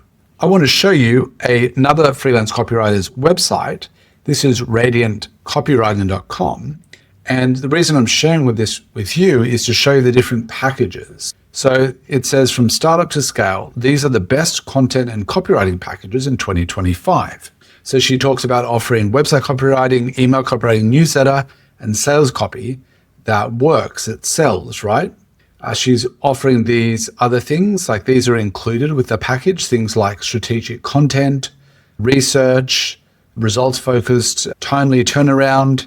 So these are some of those packages. Let's look at the Startup Essentials Toolkit. So for this, it's $699 or let's say $700. And for that, you get homepage, product or service page, one work welcome email, and a one-page business overview or sales one-pager. I'm not sure what that is. So that's more of a one-time project, I would say. If we go down a little bit further, we can see there's still some more bundled projects as well. This one is 3-month content calendar. There's other promotional things like a newsletter integration with promotional copy for your newsletter, blog posts, SEO keyword research, and it goes on and on. So some of those are one-time packages and some of those are ongoing monthly packages. And that's just to give you an example of what's possible. Now we arrive at step number 5, one of the most exciting and I think much requested steps in this process. And that is all about how do you get paying clients? How do you find and attract companies that are going to pay you or hire you to write copy for their business? Now, there's an overwhelming number of ways to get copywriting clients. If you've been researching copywriting for a while, maybe you've watched other videos, you've read blog posts, or even enrolled in courses, you'll know that there is so many different ways to get copywriting clients. It can feel overwhelming to really know where to begin. Or if you have started, maybe you've started trying a couple of different strategies, you might have noticed that they didn't really work for you. And that can be really, frustrating when that happens. It can be disappointing when you learn about something, you apply the strategy, but you don't get results. I don't want that to happen to you. And so I'm going to tell you the truth about how to get clients and what actually matters when it comes to getting clients, because you don't need just another strategy. You need a strategy that's going to work for you. It's also important to have the right mindset. And that's because many writers by nature are introverted. They're introverted. Maybe you're the same. Even if you're not the same, that's okay. But the reason why creative people like you and I find sales and marketing a little bit icky, we resist doing it, is because we're introverted. And we associate sales or selling ourselves with having to be extroverted, with having to be, this person that confidently goes up and introduces themselves to a business owner at a networking event or knocks on a door and, confidently pitches their products. Like, we don't feel like we can naturally do that. And so we resist sales, but as a result, we don't get clients, right? I'm here today to tell you that sales does not have to be about being extroverted. You don't have to be super confident. You don't have to even have a loud voice, or you don't have to be pushy or manipulative or, do the hard sell. You don't have to do any of those things. Maybe you think you have to, but you don't, because sales is really actually about qualifying people. The way I sell is I ask questions, right? I ask questions when I'm speaking with a business owner to find out if they need my help. And if I find out they don't need my help, maybe they already have an in-house writer, maybe they actually really enjoy writing their own copy for their business. Or if I just don't feel like they're the good fit to work for, I don't really like their personality, or I don't like the way they work, then I don't sell anything. I don't offer my services. So I want you to think about sales differently. Instead of thinking about like, I need to be extroverted or pushy or manipulative or like knock on doors, you don't. You just have to ask the right questions. And we'll get into that in just a moment. So there are so many different ways that you can get clients, so many different strategies out there. There's cold emailing, which I like and I recommend, sending cold outreach emails. Direct messages is a similar strategy. Cold calls is quite difficult to do. You need a lot of courage, I think, to do cold calls. I was formerly a phone salesperson, meaning I would call people on the phone and pitch the different products that that company was selling. And I learned to do that. It's definitely possible, but it's quite daunting for most people to call up strangers and sell. So I wouldn't recommend that. There's networking at events. I love networking. I'm mostly introverted, but there are days when I feel more extroverted and I get energy from other people. You might be the same. Networking at events is a great way for finding clients. I've found some of my best clients networking at events. There's LinkedIn posting and LinkedIn commenting. And that's when you go on LinkedIn, you search for your niche. So you might type in health and wellness, or you might type in cryptocurrency or Bitcoin or whatever the niche you've chosen to write for. Type that into the search bar in LinkedIn, find all of the people that work in that niche at various companies, connect with them, add them as a friend or a connection on LinkedIn. And then what you want to do is start just commenting on their posts. That's a great way to show up and be visible to your potential clients, right? To your target audience, is by simply commenting on LinkedIn posts of people within your niche. That works really, really well. Online job boards or freelance websites like Upwork.com. I believe Upwork is a great opportunity. In fact, a lot of different freelancing websites can be a really great place for finding clients. Why? Well, that's because if someone's posted a job today on Upwork that says looking for a freelance copywriter for writing X, Y, and Z, they're looking to hire someone right now. They've made that clear by posting a job ad, right? And if you respond quickly and in the right way, which is something I teach in my coaching, how to get clients from Upwork, which is a goldmine opportunity. Yes, even today, despite what you've heard from other freelancers, people that say it's too competitive or clients don't pay very much on Upwork. That's true, but what if I told you that there's ways to stand out? So it's actually not that competitive. What if I told you there's companies on Upwork that spend thousands of dollars on writers? That would change your mind, right? So instead of believing some of the myths you've heard about Upwork, why don't you try it for yourself? And I think you'll see, like I'm seeing, it's a great opportunity. There's business directories or associations where you can find a whole database of businesses within your niche. You can save all of their contact information. You can send them cold outreach emails. And of course, you can partner with agencies. Let's say you're writing for the health niche. You can find all of the other companies, like web design companies, SEO companies, advertising and marketing companies, graphic design firms. Think about all the other companies that already work with businesses within your niche. So maybe it's a graphic design firm that specializes in writing for health and wellness brands. Why not contact that firm, that agency, and say, hey, I notice you design graphics for health and wellness brands. I'm a writer for that same niche. How about we send each other referrals? If I work with a client and they need design, I'll refer them to you, and maybe you could do the same for me. You can set up referral partnerships. You can also approach marketing agencies. Often they won't have an in-house writer. They often will just use freelance copywriters. And you could be one of the freelance copywriters that they use simply by reaching out to them and letting them know that you're available to hire or to partner with on their client projects.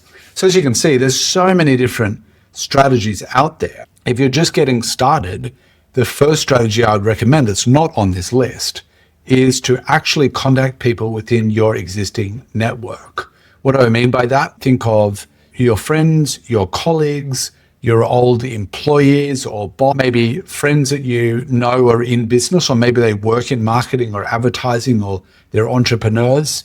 I want you to literally pick up your phone, go through your contact list, whether that's all the phone numbers in your address book, or it might be your Instagram, and go through, all of your followers or your connections. I don't really use Instagram too much, or Facebook or whatever it might be.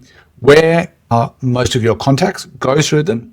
And the people that either work in marketing, have businesses, know someone that works in marketing, or is an entrepreneur, they could all be potential clients. You simply want to message them and say, hey, I've recently started freelance copywriting and I'm looking to work with more clients. Do you, or maybe someone you know, need help with writing emails, websites, landing pages, or even blog posts? If so, I'd love to be considered, or I'd love to help. It's as simple as that. And people don't mind you reaching out. They're probably thrilled that you've started your own side hustle and that you're working in this field, and either they'll hire you or they'll refer someone to you, and all you did was send some people you already know some messages. And the reason why this works is people prefer to work with other people that they already know, like, and trust versus complete strangers. So it's a great initial strategy to start with. Then what I would do after starting that strategy, your existing network, then I would set up my LinkedIn profile. I'd have my portfolio ready. I'd start commenting on people posting on LinkedIn who are my target audience, my ideal customers. I'd also set up an Upwork profile. There's so many things you could do, but those are probably the top 3 or 4 strategies that I would start with as a copywriting beginner looking for your first client. So the secret to getting clients is to be consistent and also be patient. This is the difference between someone that has a successful copywriting business with lots of clients and lots of income, and someone that fails, that has no clients, no income, no business. The difference, the secret, is consistency and patience. Let's talk about consistency. Consistency means showing up on a regular basis and doing the things that will lead to you getting clients. So for me, I'd like to every day spend time on getting clients. So it's usually first thing in the morning. I'll get up, I'll have my coffee, I'll have my breakfast, I'll jump on the computer, and for the first 1 to 2 hours, I will do specific tasks that are reaching out to companies, that are getting in front of companies that could hire me. So every day I'm working on, at least for an hour or 2 hours, client getting activities. And my goal is to do that as often as I can until I get clients, right? And you want to do the same thing. So you want to be consistent. And why is this important? Because what most people do is they do nothing to get clients, and so they get no clients, or they try one strategy for a couple of days, and if they don't immediately get a result, like a new client or a lead, they give up. And they go, that thing doesn't work. That doesn't work. I tried it. This whole thing doesn't work. They give up. They quit first. Most people self-sabotage and quit. It's not outside forces that are preventing you from getting clients. It's your own internal gumption. If you're not, getting clients, it's probably because you're not doing any activity, or you did a little bit and then you quit. So just don't quit. Keep going until you get your first client. So for you, practically, that might mean for half an hour a day, you're on LinkedIn commenting on posts, or it might be for an hour a day, you're on Upwork applying for jobs, or it might be you're researching companies in your niche, you're finding the hiring manager or the founder, contact details from their website, you're adding it to a spreadsheet, you're sending cold emails every day for say 30 minutes or an hour. You've made the goal of emailing 10 people per day, every business day. Those are the people that win. Now, when we say patience, you need to be in this for the long haul. Despite what the other young 21-year-old gurus online say, you won't get your first client overnight. You won't make 10,000 in your first month, unless you're very lucky. It requires patience. You might get a client in a week. You might get a client in 30 days or in 2 months. But if you simply don't give up and you're patient, you patiently wait for one client to come to you because you've sent them a number of emails or you've connected with them on Upwork or LinkedIn, if you're just patient enough, it will work. If you just keep showing up in the marketplace, you will get hired. Now, if it's not working over time, you can always adjust your messaging. Maybe you need to improve your messaging or your cold emails a little bit or your job applications. They might need some finessing. And if you want help with any of that, with any of these marketing strategies that we're talking about, and if you want help with showing up and being accountable, definitely check out my coaching program, link in the description below the video. But yeah, the secret is consistency and patience. You need both. So instead of trying all of the strategies that I have in that list, because it can be quite confusing if you try and do all of them at once, I would pick 1 or 2 strategies that you feel confident that you can do, and then stick to those and do them as often as possible for as long as it takes to get your first or next client. So it might be 30 days, it might be 60 days, but show up and execute that strategy every single day. And eventually you'll get a client. But don't try and do all of the strategies. I think you'll just get confused and overwhelmed. I've already mentioned this, but my favorite strategies are cold email outreach, because that's fairly straightforward and easy. You literally choose a niche, let's say gyms in Los Angeles. You then find all of the companies within that niche. So you could literally use Google Maps. You could look at Gym Direct, even Google itself, just type in gyms in Los Angeles, find all the business details, add them to a spreadsheet, find the contact information of the owner or the marketing manager or someone on their team, and then just send them outreach emails. I mean, that's pretty straightforward, right? There's networking in communities, which is something I haven't talked about yet, but one of my favorite strategies is to find a community. So again, going on the gym example, if I want to write for gyms, I might online find a Facebook group of all of the gym owners in Los Angeles or in California. I can then join that Facebook group, and then I can start adding value in the group. I can introduce myself. I can, make posts about the importance of copywriting. I can critique and give feedback to some of their websites. I can basically start showing up in that community, being visible, not pitching directly and saying, hey, everyone, hire me, but just by providing value in the ways I've just mentioned. And also, of course, LinkedIn commenting, which I've mentioned already. But those are my top 3 strategies, along with networking at events, which I might go to a couple of events per year, big events, and shake hands and meet people and get clients that way too.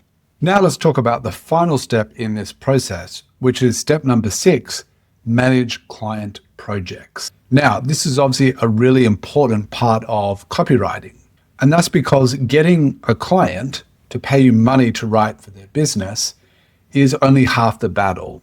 Because if you write for that client, but you do a poor job, or you're not very good at communication, or you miss the deadline, or there's all these intangible things that could go wrong. If you don't do a good job, or they don't perceive you did a good job, then that client will not hire you again. They won't refer other people, and it can be disastrous for your career. So there are things we can do to stop that from happening, because it's not enough to be just a good writer. That is not enough. You also need to be professional. You need to be able to communicate. You need to be reliable, and you need to be easy to work with, friendly, I dare say. All of these things matter. It's not just about delivering high quality copy. That should be a given. That's obvious. You should do that. But what isn't always obvious, and what I see too many times, is writers that are just not professional. They're not easy to work with. They're difficult to work with. They're arrogant. You ask them to rewrite something or to make some changes, and they're difficult, or they don't want to do it. And it's like, why would I hire you again if I didn't enjoy the experience. Or I'm someone that has not only worked with companies directly as a freelance copywriter, I've also run an agency for 10 years. And in that agency, we had lots of different writers and editors. So I have a lot of experience in working with writers and managing writers. And unfortunately, the writers that did not succeed, that we didn't ask to work on other projects or we got rid of, were the ones who were just unprofessional, unreliable, and not easy to work with. So make sure you have those qualities. Make sure you put as much time as you do into writing as you do into those other intangible qualities, right? Like being on time and being friendly and easy to work with. And when you do that, clients will love you. They'll want to come back and hire you again. They'll refer their friends and business partners and colleagues to you. Some of my clients that I met in the beginning hired me for years. They kept me busy for years because I was reliable, I was easy to work with, and I delivered great quality work. It's not that hard to do, but it makes a world of a difference. It could literally double your income. I want to share 2 testimonials here, not to brag, not to say, look at me, my clients enjoy working with me, but to point out some of the things in these testimonials to back up what I'm saying. So the first one here is from Dean, and notice what he said in the review. You and your team, incredible. Rarely have I come across such ease, professionalism, and skill. And you can quote me. And he calls us incredible in all caps. Notice he didn't talk about the quality of writing. He talked about the experience, right? And you want to deliver a professional, enjoyable experience to your clients as well. This one's a bit longer, so we'll just fast forward to the point. Very easy to interact with, provide information to, review, and edit copy prepared. Great business to deal with. Did exactly what we asked for and what they said they would do. Do you know how rare that is? I'm not saying I'm special. I think businesses should do this. Freelancers should do this.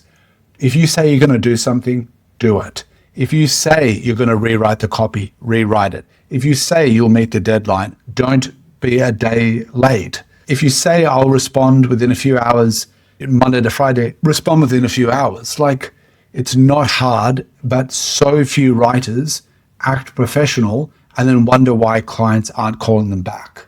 This is why. This is what no one talks about, but is super, super important. So just as you, when you hire a service provider, maybe someone to mow your lawn, maybe to come over and repair a broken light, or a technician, you would want the same thing, right? You want them to be on time. You want them to be courteous. You want them to be polite. You don't want them to make a mess. You want them to do what they say they could do. You don't want them to overcharge you. We expect that from others. So it's no surprise that other people expect that from us when we're delivering a copywriting service. So just keep that in mind to make sure that clients want to come back and keep working with you. So practically, how do we do this? One of the important things to remember to do is meet deadlines and deliver copy on time. If you say you'll deliver it on Friday, deliver it on Friday. Do proper research on the company. So ask the right questions, like about their business, about the target audience, about the products and services. Show that you're doing research. Ask for research materials. Show that you're interested and you care about the topic you're writing about. And that will make a huge difference. Be easy to work with and listen to feedback. Too many writers, when I ask them to make some changes, when I give them feedback on the first draft, they complain. They have an ego. They argue. I never hire those people again. So what you want to do is be open-minded and listen when a client gives you feedback. Sometimes if the feedback isn't necessary, you still want to listen to them, and then you want to explain, okay, that's great. I appreciate your feedback. I understand your feedback. Now, what I'd like to say to you is I can make those changes, but what if we do this as well? And be collaborative, right? Work with them. Don't just say, I don't make changes. Like, make the changes if they want them. Give them your strategic advice too. If they want you to rewrite something, but you don't think you should, because that would be a mistake, because what you've written actually makes a lot of sense and should be there, then you want to be politely collaborating with them and saying, I'm happy to make that change, but before I do, I want to explain why I wrote that. Here's why I think it's important. Now, if you still want me to change it, I will 100% do it, but I wanted to give you my reasoning behind it. Notice that that's a lot better than, no, I don't make changes. And if you're someone that would like some help on your copywriting journey, you might be interested in my coaching program. This is where I work with you one-on-one, giving you a personalized roadmap on how to get from where you are today to where you'd like to be as a freelance copywriter. We work on actionable strategies. I give you feedback on your work and guide you through the whole process step by step towards getting your first paying client. If that's something that interests you, just click on the link in the description below this video.